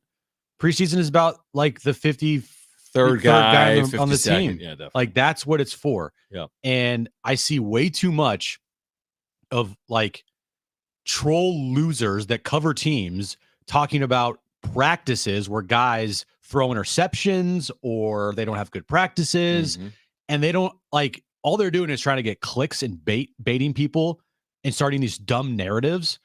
Practices are for things to try to see if it works. And if it doesn't work, you're not going to do it in the game. If you throw 5 interceptions in a practice and you're an established guy or whatever, more often than not, it shouldn't be viewed as like the end all be all. Like right now, Drake May in practice for the Patriots, he's got killed this morning by Colin. And I'm thinking to myself, you're not going to give him, thanks, Alan, like, I don't know, an entire camp and a couple games to see before you start ripping None the kid? of this means anything, assuming they stay healthy. I mean, none of this. How many times have we seen like New England went 0-4 in the preseason and went 17-0 in the regular? I mean, it truly means nothing. The year Detroit went winless, they went undefeated in the preseason. Right, exactly. Yeah, it does. Stay healthy. It's just the only thing. Exactly. The only thing that I care about. That's the only thing I pay attention to, honestly, is the injury report. And camp and training camp is at the end of every practice. I look at, the reporters for the team that actually report and don't troll bait people and see if anybody got hurt. And if nobody got hurt, that's a good day for me. If Caleb Williams is healthy at the end of camp, as opposed to, well, he threw 3 touchdowns in a practice, but he banged up his knee, just stay healthy. Like that's what's going to matter. The Bears know who they drafted. He's going to have to prove it on field in the regular season. Like all these guys are going to have to do. What they're doing in practice, what they're doing in preseason Hall of Fame games is inconsequential to what matters once we get to week 1. Because you know what happens in practice, John? It doesn't count. Exactly. Well, just like these games. Things. That's why, it's pointless to get worked up either way. Because if they play well, who gives a crap? Because it doesn't matter. I think guys take advantage of things. For sure. There could be some special teams members. Look at Dak Prescott. Yeah, but some guys can earn things. There's no question about it. But Caleb Williams, what are you earning? I mean, nothing. You're not earning right now. If anything, the guys that need to earn it, I'll watch Hard Knocks. If anything, joint practices are. You learn a where lot there. You got learn 2 teams going up against each other. There's less media, and it's starters versus starters, and less media, right? And they actually like make it more difficult. It's not a game situation, but they make it more difficult to see. All right, you're going to pass this test right here, and it doesn't matter because it's not on national television where you have people that just want to rip everybody all the time for having one bad game. It's like no one's watching except for some media members, and a lot of times they tell the media members to F off. Let's play for Luke Bryan tickets. Let's do it.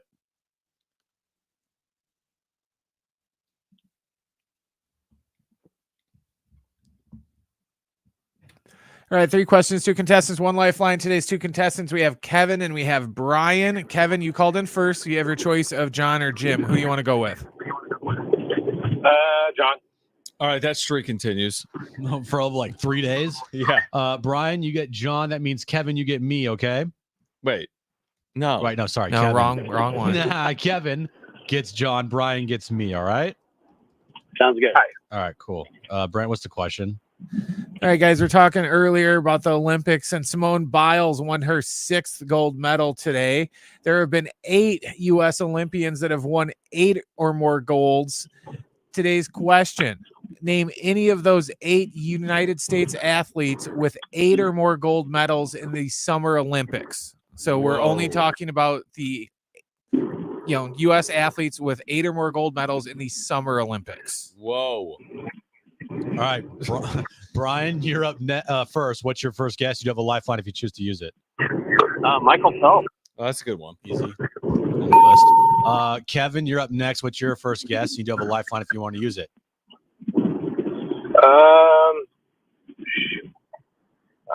That swimmer.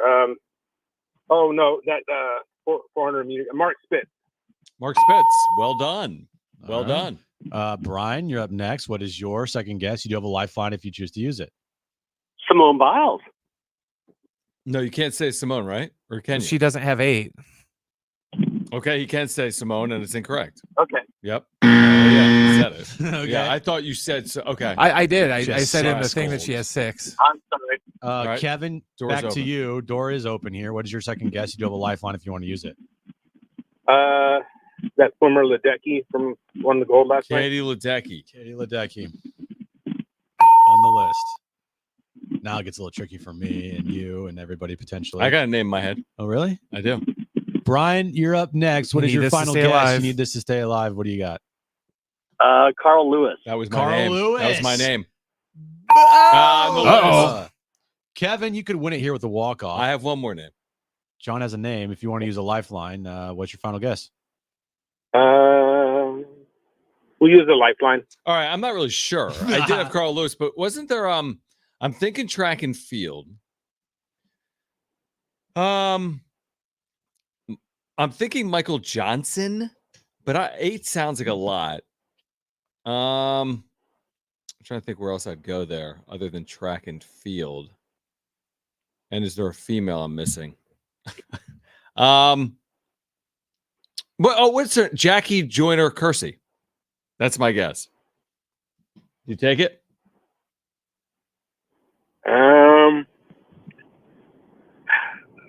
All right, yeah, let's go with it. No. You are Really? You're an idiot. Oh yeah, like you have any clue, you idiot. Mr. Olympics over there. Was my other one up? Michael Johnson? No, he wasn't on there either. So we're going to overtime? We're going to overtime. Yes. Brent, question and My bad. the rules. All right, guys, the way overtime works is I'm going to ask you another question. And after I ask you the question, instead of yelling the answer, you're going to yell whoever your partner was today. So you're going to yell John or Jim.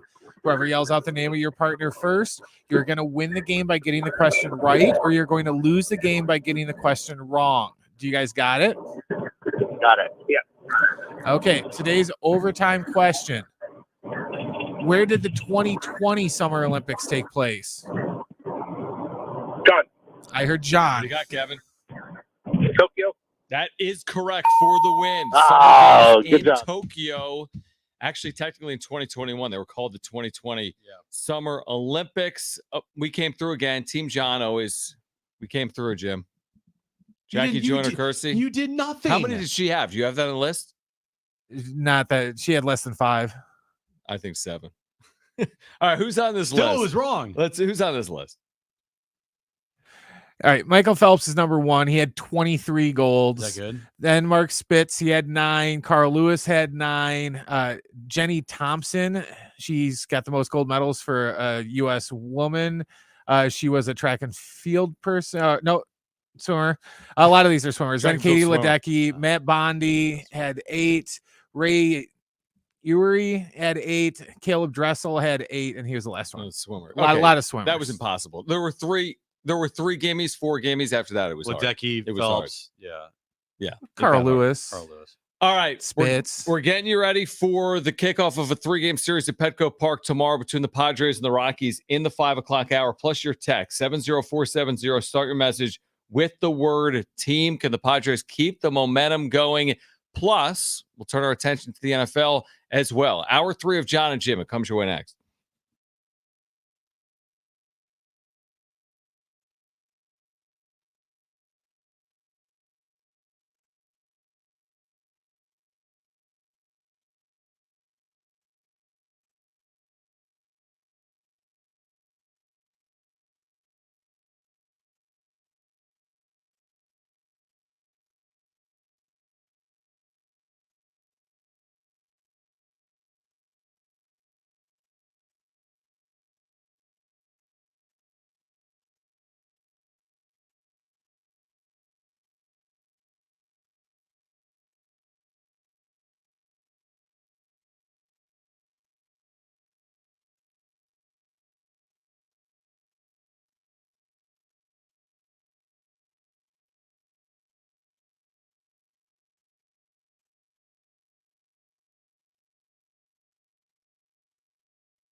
This update is brought to you by AutoZone. Get in the zone. Padres beat the Dodgers last night 8-1. They swept them in a quick 2-game series.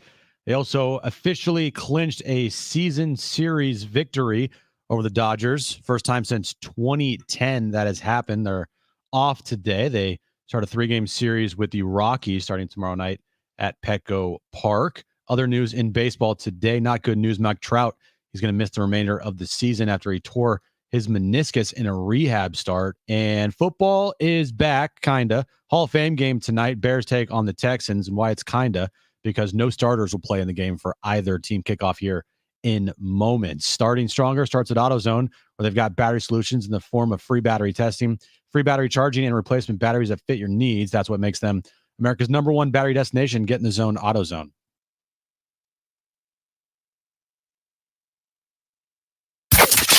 Getting you all set for that drive home. Let's just start the show. Here's Jon and Jim. All right, San Diego and Southern California, what's going on? This is the final hour of Jon and Jim. We're with you until 6 p.m. We'll keep an eye on the Hall of Fame game, the start of the 2024 NFL season. Of course, this is preseason. There's one thing I want to see. Can you guys figure this out?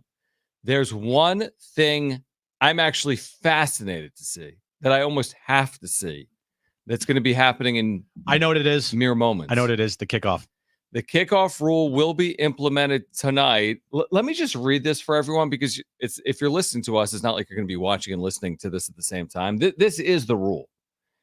Kickoffs still happen from the 35, right? We get it. Kicker kicks off from the 35.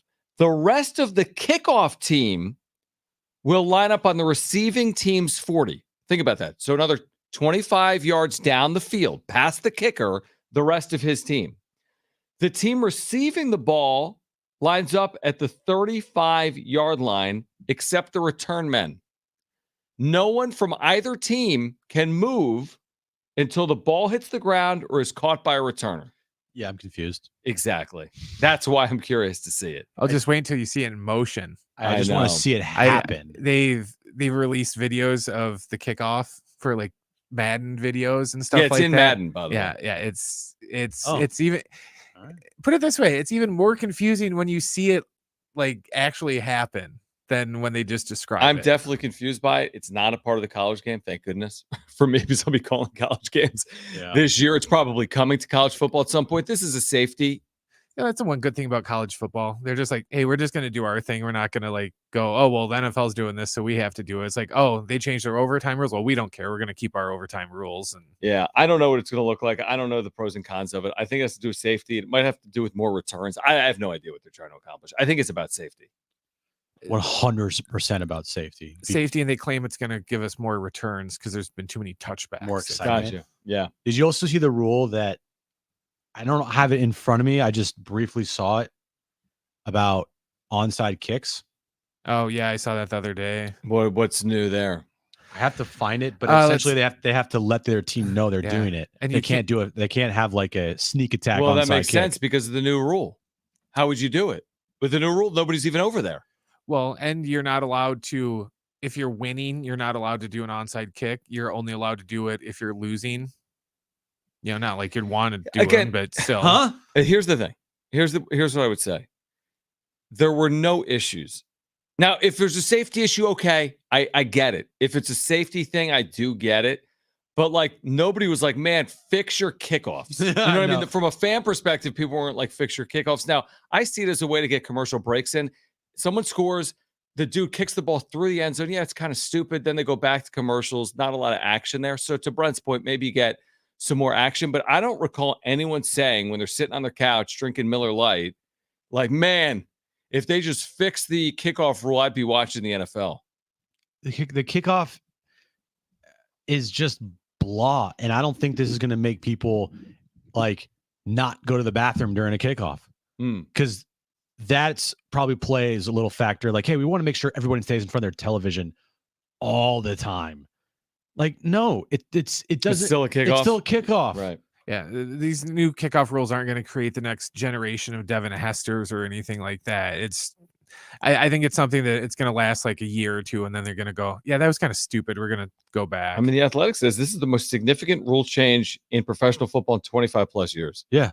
which I kind of buy. Because the kid moving the point after back, whatever. Everyone gets it. It's a field goal. You understand what they're doing. You want to make it harder. This is like a foreign concept, I think, to football fans. There's so many rules. Yeah. There's so many different like intricacies and like strategy that comes at play. I mean, like in the offseason, Andy Reid was talking about maybe we're going to have like a position player do the kickoffs because there's an extra tackler out there. Like what? Yeah. I don't know, dude. I am interested to see it though. We're kind of moments away from actually. Get ready. Get ready for it. Pull over in your vehicle. Yeah. Don't be turn on YouTube TV. You don't want to be driving during this historic moment in the NFL. Oh my goodness. Am I the only one too? Whenever the NFL says they're doing something for, I'm doing air quotes, player safety, you're just like, yeah, that's complete BS. You guys don't care about player safety, just like how you changed defensive back rules because you cared about player safety. Oh, and then go look out and check out this week's hardest hits on NFL.com. It's just like, yeah, you're still promoting illegal hits and going, look at that. But then going, we care about your safety. The reason, I don't know what the reason is. We'll learn more about it. It's all they're going to talk about during NFL games this year. The first graphic that's on the screen is about the kickoff. Well, yeah, because they have to explain it because the games are to start with it. And because I love the graphic. And because it's like what's little the reason, Funko Pop people. What's a reason to watch without CJ Stroud and without Caleb Williams? Like, this is actually one of the more intriguing reasons. That's why I started the hour by saying this is the thing I want to see. They should just do the entire game of just kickoffs. Like, all right, we're going to do the entire game, just kickoffs. We're in Canton in front of this sold-out crowd for a kickoff. Anyway, oh man, 2024 NFL season, I guess, officially getting underway with this preseason game coming up momentarily between the Texans and the Bears, although you're not going to recognize the Texans or the Bears. Now, the Padres are off today, playing some of the best baseball in the majors. They've won 9 of 10. The Rockies will be here tomorrow for a 3-game series. The Padres have pulled within 4.5 games of the Dodgers. We talked about this earlier. 5 games in the loss column. They do have the all-important tiebreaker, which absolutely matters now in baseball. There aren't real tiebreakers other than head-to-head. So they've got a tiebreaker. They have momentum. It's down to a 50-game sprint. On one hand, you're like, wow, the division's in reach. On the other hand, you're like, wow, a couple of bad days, and we're on the outside looking in to the postseason. And that's where they are right now in this kind of interesting time, playing great baseball, but knowing that teams are right behind them if they do slip up. So in our studio, we have like 6 TVs that work. Yep. Couple that don't. Couple of them don't, right? And right in front of us is ESPN, and it's all the talking head shows, right? Like Around the Horn, PTI. There was another show on, as I forget what it was. Right. But talking about the national storylines. Yes, national storylines. Typically NFL, NBA dominate. Well, NFL starts today. I'm sure that it's all Caleb NBA Williams and and a mix in of Olympics and others not. Yep. Whatnot. But during the first hour, I kept pointing to you. I'm like, look at that. It was 2 or 3. I want to say 2 at least. Different national shows. I think it was PTI and Around the Horn. Mm-hmm. And one of their main topics, which they spend, 2 to 3 minutes on each, was can the Padres catch the Dodgers in the NL West? Essentially. I think they may have worded it differently, but it centered around the Padres just swept the Dodgers. They've closed the gap to 4.5 games, 5 back in the loss column, but they own the tiebreaker now.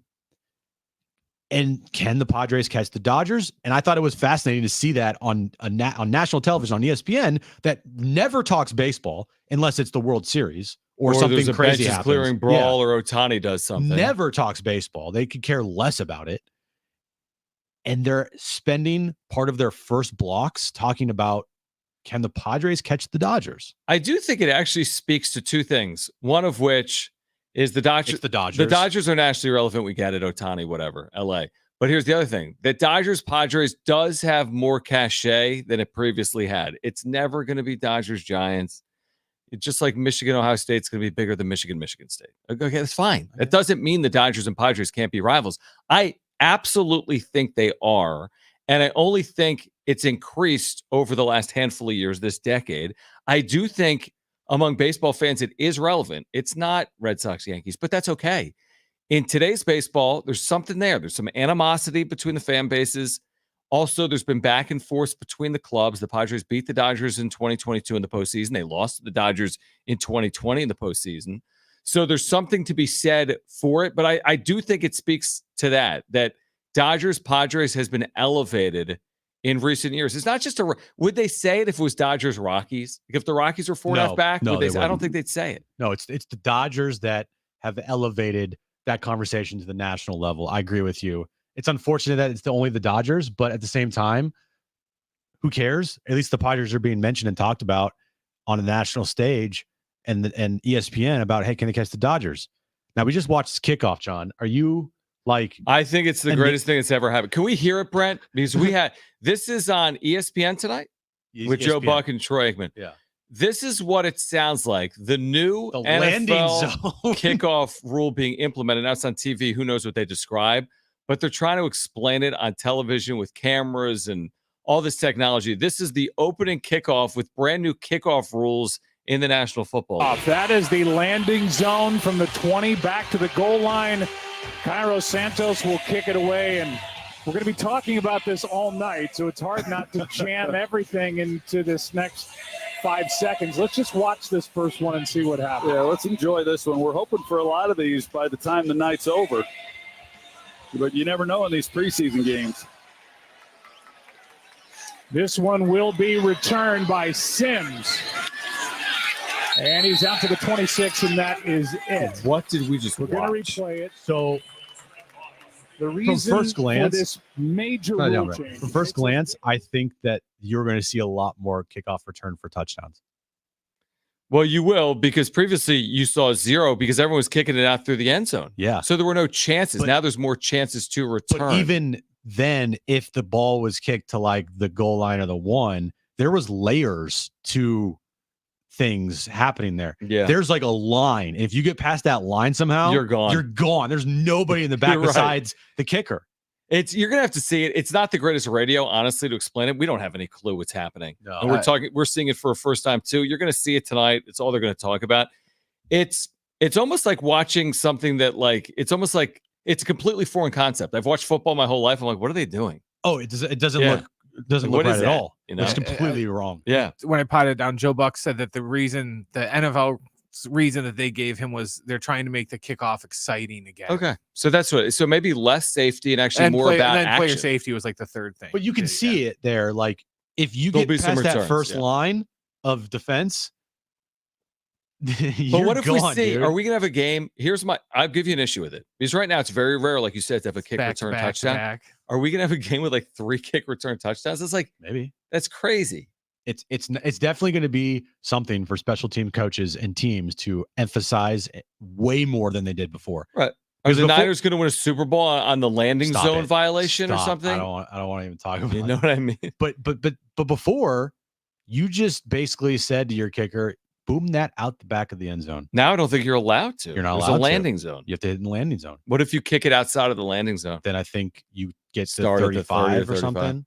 I don't know where you start or what the penalties are. Again, or whatever that is. I had no issue. I thought the football was good before the landing zone. I remember football before the landing zone. Let's get your text on the other side to remember. Yes. If anyone just watched that or listened to that or knows about it, what do you think? 70470 start it with team. Is the division in play for the Padres? 70470 start it with team. You can call us as well. 877-767-4760. Also, right now, we've been telling you about iHeartRadio as the exclusive audio home of NBC's coverage of the 2024 Paris Olympics. This NBC Olympic Report is brought to you by Islands Restaurants, your local paradise.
All right, hey guys, me again, Schaefer, and listen up. We found paradise. It is Circa Las Vegas. We were there in July. We're heading back later in August. It truly is a sports lover's dream. Circa in Las Vegas with the largest sports book in Nevada and Stadium Swim, which you need to see to believe. Incredible rooftop pools. There are 6 of them. Massive outdoor video boards to watch every game across all sports, including every Padres game, is on at Stadium Swim. It's open 365 days a year, NFL, college, Major League Baseball, and more. Here's the other good news. Circa is a 21-plus venue, so there's nothing to worry about other than sports. And speaking of which, the biggest pro football contests in Las Vegas are back. Circa Survivor and Circa Million, now up to $16 million in guaranteed prizes. 2 ways to win and no rake. Circa Survivor contestants select one team each week with no point spread. Last the longest to win it all with $10 million guaranteed. In Circa Million, make 5 picks against the spread each week for your share of $6 million guaranteed. They have quarterly and full season payouts. You can enter in Nevada, but you can play from anywhere, including here in San Diego. Visit circasports.com. That's circasports.com for details.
programming announcements. Tomorrow we'll be at the Naughty Barrel, broadcasting live, getting you ready for Padres and Rockies. Hope you can join us. Live programming beginning at noon. Jon and Jim from 4 to 6. Game 1 of a 3-game set. Also, we told you this earlier. Dan Patrick, part of the new lineup on San Diego Sports 760. Rich Lumber, will be on tomorrow. Talking some NFL.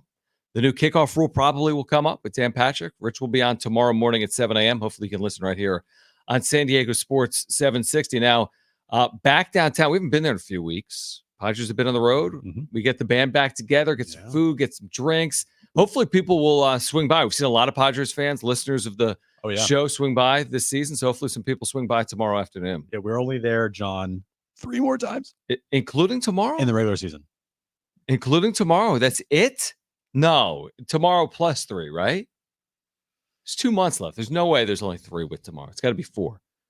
Sorry, you're right. 4. 4. Okay, but you're right. That's not that many opportunities. So after tomorrow, we have 3 left. Okay, so only 4 more times Friday home games for the Padres in the regular season. I'm hoping for some postseason, as all Padres fans are, and hopefully we can get downtown throughout the postseason. Did you see the new postseason schedule today? I did. They've moved some stuff up. Plus, I loved this. I know what you're going to say. I love this. I know exactly what you're going to say, and I love it too. When the NBA had those series end quickly, and they waited 8 days for the finals, and then the ratings for the finals were down. Now, the finals wasn't good between Dallas and Boston. Right. But ratings were down. Plus, you had to wait a week for the finals. People had kind of, they moved on. Right.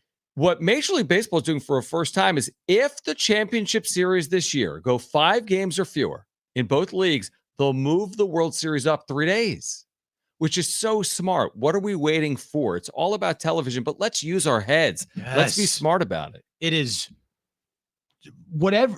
Finally, baseball has done something. That's a really good decision. That is just like progressive for baseball. Exactly. Yeah. It's so smart to do you might not get. Hopefully, the league championship series goes 6 games. Like, you're going to have 2 5-game series or shorter. Yeah, which may not happen. It may not happen, but it could happen easily. Hopefully, it doesn't happen. Truthfully, I'd prefer to see a good series. And you don't want to have that layoff. If you have 2 sweeps, it's like, how many days would they have off if they didn't do this moving up of the World Series? I mean, like it's maybe 6 or 7. Like, as opposed to 3 or 4, it'd be 6 or 7. Yeah, I love this from baseball. It is so smart. It just makes so much sense. We've complained about it every time a championship series, is a quick series or it's done in 4 or 5 games. Right. For all sports, really. Besides football, but NHL, I don't know exactly their schedule for the Cup, but dude, the NBA thing this year made ridiculous. 0 sense. NBA was ridiculous because they set like June 1st is the game 1 of the NBA Finals. They set that 6 months earlier. out. And you have to give yourself some leeway here. You're not going up against the NFL, NBA. You're going up against baseball. You can take on baseball. It's fine. If conference finals series end in a quick fashion in 4 or 5 games, move the damn thing up. Yeah, I love it. It's finally something from baseball that I'm like, yes, thank you. Yeah, and by the way, again, we always talk about, this could end all the way in November. And I guess the latest possible date this year is November actually 2nd. Would be November 2nd. But truth is, they start the postseason the first day of October. Like March Madness isn't March 1. It starts like mid to late March. But because you got the wild card series, like you have the additional rounds now. You have all these teams in the postseason. So it takes from October 1 to November 2nd. But I can't really fault them on, it's not like they've pushed the season so far back. The postseason starts October 10th. It actually starts October 1st. And yes, if the championship series are played in 5 games or fewer, the World Series moves from October 25th to October 22nd. And the Padres season this year ends on September 29th. So if they happen to make the postseason as a wild card team, they have 1 day off. They have 1 day off, and then they go. There's 4 wild card series that all begin Tuesday and would be played Tuesday, Wednesday, if necessary, Thursday, and then the divisional series starts on a Saturday. So if you are the team that has the bye in the first round, you have a week off. You go from Sunday to Saturday. Yeah, so they made it. I think they shortened it maybe by a day. That's good. Like if you're the Padres and you win a division and you're a top 2 seed, you go from Sunday to the next Saturday, which is a lot of time, but it's not crazy. No, 5 full days off, Monday through Friday off. Yeah, it's like an all-star break.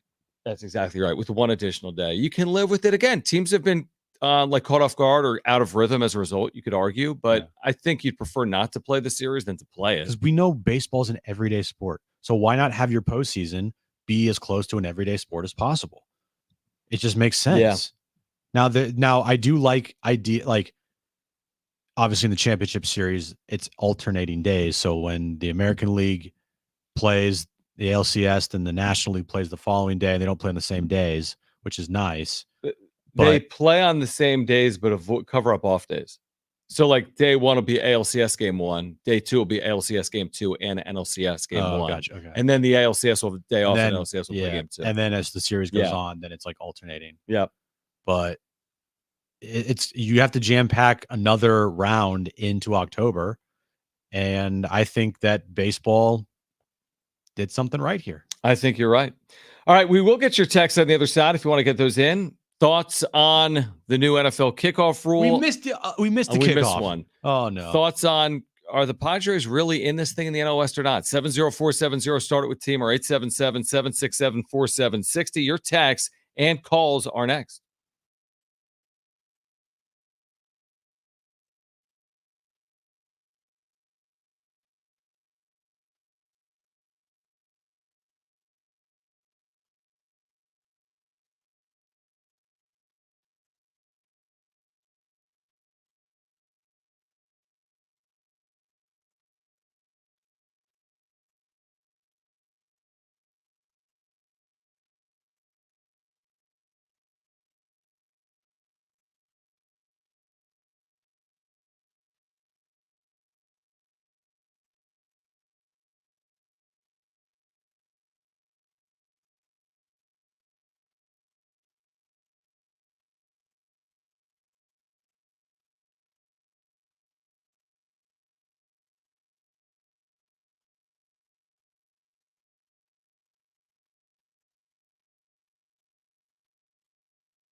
All right, this update is brought to you by AutoZone. Get in the zone. Padres, they have an off day today before they take on the Colorado Rockies in a 3-game series starting tomorrow night. They're coming off of a sweep of the Dodgers with an 8-1 win yesterday. Hall of Fame game is underway, and the new kickoff rule is also underway. Bears and Texans. Right now, the Texans lead the Bears 7-0 in the first quarter there. And other news in the baseball world, Mike Trout, he is done for the year, tore his meniscus in his rehab start for the Angels in the minors. Starting stronger starts at AutoZone, where they've got battery solutions in the form of free battery testing, free battery charging, and replacement batteries that fit your needs. That's what makes them America's #1 battery destination. Get in the zone, AutoZone.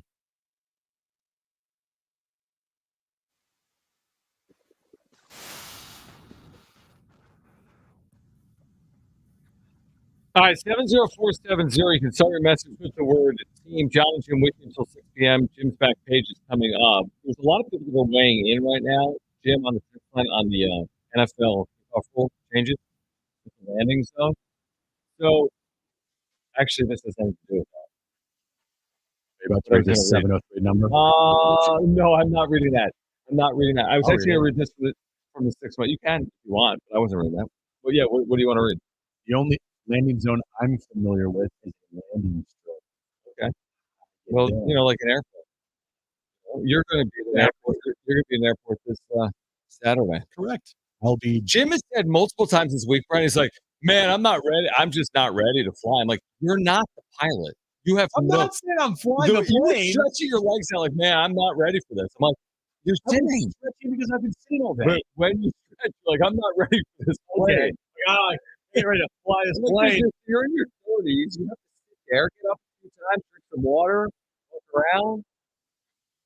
You could try to take like something to knock you out, like sleep. I have some things I want to watch. And I have some things I want to sleep. There's some things you want to watch, like that are going to be on the plane, or you're going to download it Like, phone or I iPad. haven't seen the Receiver show on Netflix yet. I made sure not to watch it so I can watch it on the plane. Because you have a few hours. Well, you have how many hours? Well, we're flying to Chicago, and then we are laid over in Chicago for I think 2.5 hours, and then we fly from Chicago to Switzerland, which is I believe another. That's far. 8 hours. No, it might be farther than that. Might be shorter to Chicago. How many hours did you say to Chicago? I said 8. I think it's like not 6. 8 hours to Chicago. I know it's like 6, right? It's not 6 hours to Chicago. It's like 5, right? It's shorter than that. It's not 5 hours to Chicago. It's like 4, right? Yeah, it's like 4 hours. I don't know. So it's like 4 to Chicago. I've gone to Chicago one time. I don't remember how long the flight was. I love how this is the other funny thing, Brian. He goes, I'm flying from Chicago to Switzerland. Like Switzerland's an airport. It's like I'm flying from Munich. We're going to Munich. There you go. That's not in Switzerland. That's in Germany. Oh, right. You're going to Zurich. Zurich. That's what it's called. Lord help me. Just stay there. Do a Switzerland show on the Padres. I will. I'll do this. I'll do Swiss skiing. I'll do a Swiss wrap-up show. Speaking of, 619 says, how could the talking heads ignore what's happening with the Padres? You were talking about PTI earlier. Crushing the ball and loading up on pitching must be eye-catching. I say hooray because the organization deserves it. It does feel like sometimes the Padres, who have been so relevant locally, haven't really broken through nationally. Now, it's harder with baseball. We talk about it a lot. If you're not Yankees, Red Sox, Dodgers, it's harder to break through. But it doesn't feel like the Padres, they're so relevant here. They're so well marketed here. It doesn't feel like it's much of a talking point nationally, even in baseball circles. Maybe that's picking up now. I don't know. Yeah, when you aren't in San Diego and you try to talk about the Padres, it's not probably you're gonna sound, especially to like a educated, smart Padres fan, you're gonna sound pretty stupid, right? Like, just know your strengths. Probably don't stay away from it. Go too in depth on that, right? Unless you actually do know what you're talking about and you have watched this team and you do kind of like know a little bit about them, other than Tony Gwynn used to play here. Yeah, so I always find it funny when someone and it's hard to do. I mean, we've even had guests on, or you hear some stuff on social media, and like someone's an insider or like covers the sport for a living, and then they say something about the Padres. I'm like, that's not who they are. Like, huh? Like, man, they've really they've struggled at the plate this year, but they've been carried by like the back of the rotation. I'm like, no. The front of the rotation has been great, and they've been really good at the plate. Yeah. Like, you know what I mean? Like sometimes it happens. I'm like, are you talking about the Padres? Because what you Who- said doesn't make sense. Who did we talk to? Well, I don't want to call anyone out that we've wanna- talked to, but you know what I mean? We'll have Yeah. sometimes you and I kind of give each other a glance like, no, we're watching this team every night. And what they're describing is not the same. Someone we talked to mentioned something about Jake Cronenworth. I remember we both looked at each other like, huh? Yeah. Did he say something positive or negative? I think it was something like negative about him. Was it like, yeah, maybe. I don't know. We're like, But what? again, you make a good point. When you cover something daily, you're aware of everything. Yeah. And when you just kind of pop in for a brief period of time, Yeah. it's like it's easy to get fooled on it. Yeah. Even the other day, Paston had a tweet about, oh, look at this bullpen. And he left a name or two out there that I was surprised he left out. He's like, this bullpen's elite. And he left someone out. I'm like, oh, I'm surprised. Baseball is I agree. It's the hardest thing to talk on a national level. It's very hard. Yeah. Because it's such a regional sport. MLB Network does a great job because that's all they do. Yeah, they do. But these talking head shows and it's really hard to do. NFL is easy to talk about because it's one day a week. Once a week. Everyone watches. Every game's on national television. And you'll sit on your couch and you watch Red Zone and you know everything because you see everything. It's about quarterback play. You say Aaron Rodgers bounced back. And if you play fantasy football, you know things about a lot of players that you would never wouldn't otherwise know. Exactly. So NFL is easy to talk about.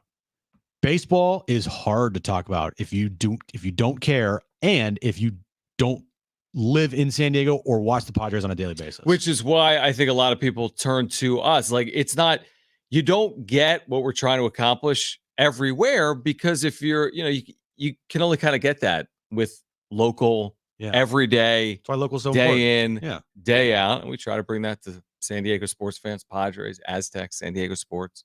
Especially if that's what you're looking for. And of course, Anna, I mean, we've actually spent a good amount of today's show talking about this NFL kickoff rule or talking about Caleb Williams not playing tonight in the Hall of Fame game and what's going to happen in the preseason. So anyway, I don't even know how we got there. What were we talking about? We were talking about the national talking heads talking about the Padres right now because they're 4.5 back of the Dodgers. They just swept the Dodgers. And the text here that says, how could talking heads be ignoring what's going on with the Padres right now? Yeah.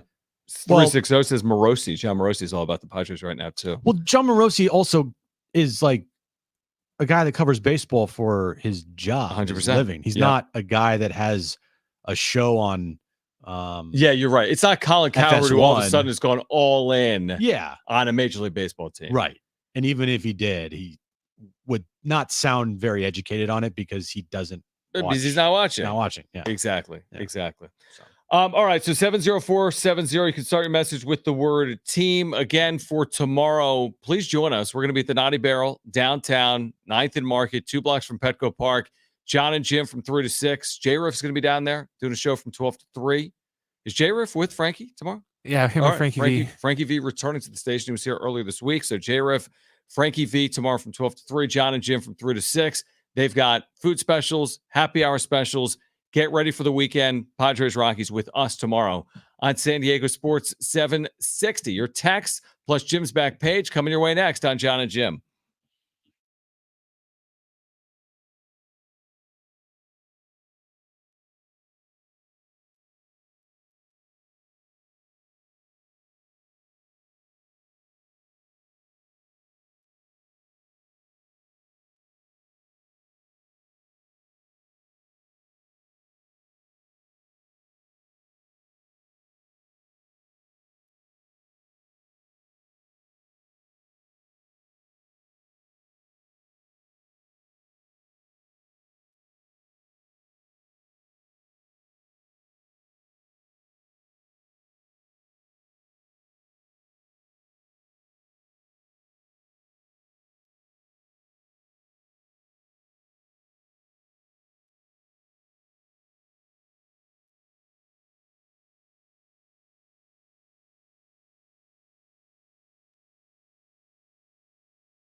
All right, again, we'll be at the Naughty Barrel downtown tomorrow from 3 to 6. Padres and Rockies game 1 of the 3-game series inside Petco Park. Wrapping up a homestand Friday through Sunday. So join us, Naughty Barrel, 9th and Market. We will be there tomorrow from 3 to 6 p.m. right here on Jon and Jim. By the way, the update in the Hall of Fame game, because I'm sure a lot of people are wondering. The Texans have taken a 10-0 second quarter lead. Oh, man. I don't know if I'm going to be able to, sleep tonight. What did I say? I said lay the 1.5. And look at them right now. Wow. Leading by 10. All right, so we'll be at the Naughty Barrel tomorrow. Let's get to this right now.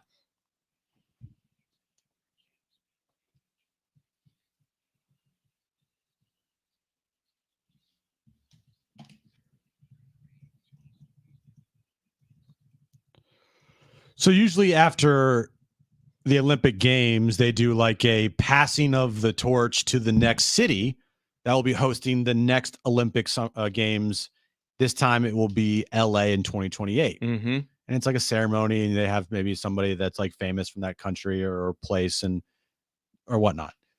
This time, the passing of the flag or torch, the 2028 Olympic Games will be done by Tom Cruise in an epic stunt to close the Paris Olympics. Tom Cruise is engineering an epic stunt to close out the Paris Olympics and pass the flag to LA for the 2028 Games. Sources say with direct knowledge, telling that the plan for the upcoming ceremony involves Tom rappelling down from the top of Stade de France, landing on the stadium field and carrying the Olympic flag. Interesting. That was not my bingo card. I saw he was at gymnastics earlier this week, so he's there. Yeah. Tom Cruise doing stunts at his age. How old is he? He's almost 60, I think, or almost in his 60s. He's older than that. But he's 18 years old. Yeah, 62. 62. Yeah.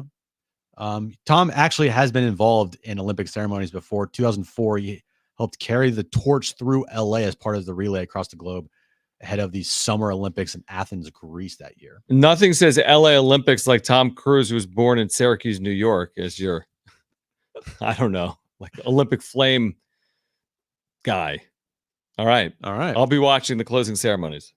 I actually loved watching the Olympics so far. It's been really It's good. been really I've good. been watching every night. Really good. IHOP, John, is bringing back its beloved all-you-can-eat pancakes now through September 15th. While IHOP usually offers this deal at the beginning of the year, the company explains in a press release that they're running the special now to align with the beginning of the school year to, quote, help families when schedules are tight and wallets are pinched from shopping. The offer includes buttermilk pancakes that come with certain breakfast combos. At first, IHOP says a short stack of 3 pancakes will be served with a breakfast combo. Then you'll get free cakes 2 at a time after that. And how much is that? IHOP says you can order a full stack of 5 pancakes for $5, but it's all you can eat. When you order something with pancakes, pancakes are all you can eat. Wait, you order something with pancakes? Or you order the pancakes. So I could just go in there and for $5 get all you can eat pancakes from now through September 15th? Yeah. That sounds like a really good deal. Yeah. What are you doing tonight? Getting ready for my trip, John. Right. Not going to IHOP with me? No, I'm not going to IHOP. Do you like pancakes? Yeah, definitely. I don't need Why 10. won't he? I don't know. John doesn't. I don't know. It's vegan, right? I make a killer pancake, by the way. Do you? Oh yeah, I got a special recipe for pancakes. Which is? So what I do is I separate the egg whites and the egg yolks. I whip the egg whites until it becomes kind of solidified and solid, and then I fold the egg whites into the batter, and it makes the pancakes more fluffy. I have no idea what you're talking about. What do you mean? I give you a lot of credit because you do somehow know how to cook. I know nothing about it. My special recipe is I put them in the toaster. Toaster pancakes. Toast the pancakes. So you buy the pancakes already made? Yeah, because I don't have a stove. Yeah. So it'd be hard to make them otherwise. I have to do the Eggo equivalent of pancakes, unless I go to Denny's down the street. Taco Bell announced that it is going to be expanding the use of its AI to hundreds of drive-through locations by the end of the year. The biggest, the AI will now be in select Taco Bells across the country. What do you think of AI? What does that mean? AI will be in Taco So, Bell, like- like ChatGPT? I can ask it questions, or So I you go to order. a Taco Bell. The computer will and take your order. They're like, "Hey, welcome to Taco Bell. Can I take your order?" You tell them your order. That's how they do it. You go up to the front. They give you the food. There you go. Well, is AI making the food, or is The that technology still is done by already at humans? work at more than 100 Taco Bell locations in 13 U.S. states. They're expanding that. McDonald's ditched the AI program testing at its 100 drive-through locations earlier this year. Interesting. Well, I have noticed the Taco Bell down the street here on Arrow, like they don't have anybody like working the register. Like they'll work the drive-through, but if you go in, they have like a self-serve kiosk thing. So you pretty much order your own stuff and then you just wait for it. They don't have anyone taking your order anymore. This would It's a just be new the world. drive-through equivalent. But come on, be honest, Taco Bell's drive-through is always super slow anyway. So is AI really going to be that much worse? I don't I think nothing so. of it. I forget. There's a place in Imperial Beach off of Palm Avenue. I forget. It's like Raley's, I think it's called. Rallies? Yeah, they have one in the Walmart right down the street. And they have an AI at their drive-thru. I remember one day I went to go get like some French fries there because I was hungry. They got good fries. And I went to the drive-thru, and the whole entire system was an AI system asking me what I wanted. I told it, and I just went to the front, and then there was a guy there, and he gave it to me. That's the future of Jon and Jim, maybe. Probably. We've dabbled in that already. We've done it before. We've dabbled in that already. Yeah. All right. Don't let anybody else know that, John. Is that it for Jim's back page? Final one. Kobe Bryant's warm-up shirt, warm-up jacket from his final game ever played is going on auction. That's got to be a lot of money. Yeah, it's not yet determined how much this could sell for, but so like the shooting shirt that he wore is going for auction. Not the jersey. No, this warm-up. Oh, that looks awesome. Yeah. Some people are saying that this thing could fetch close to $500,000. $500,000. Okay. Maybe more. So there you go. Where do we go to pick up purchase? Switzerland. Yeah, that's where you're going to go. I know. I'm going to go bring it back. All right. Tomorrow, Jon and Jim, downtown. Swing by, say hello. We're broadcasting from 3 to 6. Naughty Barrel is the spot. 9th and Market will be there tomorrow afternoon. Padres and Rockies. Who's pitching tomorrow night for San Diego? Tomorrow night will be Randy Vasquez versus Austin Gomber. Okay, so Vasquez looking to bounce back, by the way, tomorrow because he allowed that blow-up inning. I think he allowed 6 runs his last time out. I'm pretty sure Austin Gomber has kind of owned the Padres. Okay. So that's great. Well, okay, Gomber Vasquez great, I mean, tomorrow. Not great. And then we're going to see Martin The Dodgers Perez. used to own us too. And then we're going to see Martin Perez on Saturday. Correct. Sunday, TBA. Yeah, Sunday. That's no guarantee. Runs and Martin Perez with his high ERA and then TBA. I'll take a serious win. That's my point. Cal Quantrill on Sunday. I'll take a serious win. Yeah. All right. Coming up. Well, more of San Diego Sports 760. If you missed anything today, go to the iHeartRadio app or iTunes or TuneIn Radio or Spotify. If you're listening to us on podcast, please leave a review as well. You can find us on social media at Jon and Jim. JONANDJIM. We are back tomorrow from the Naughty Barrel downtown at 3 p.m. For Brent and Jim, I'm Jon. Keep it here at San Diego Sports 760. Okay, bye.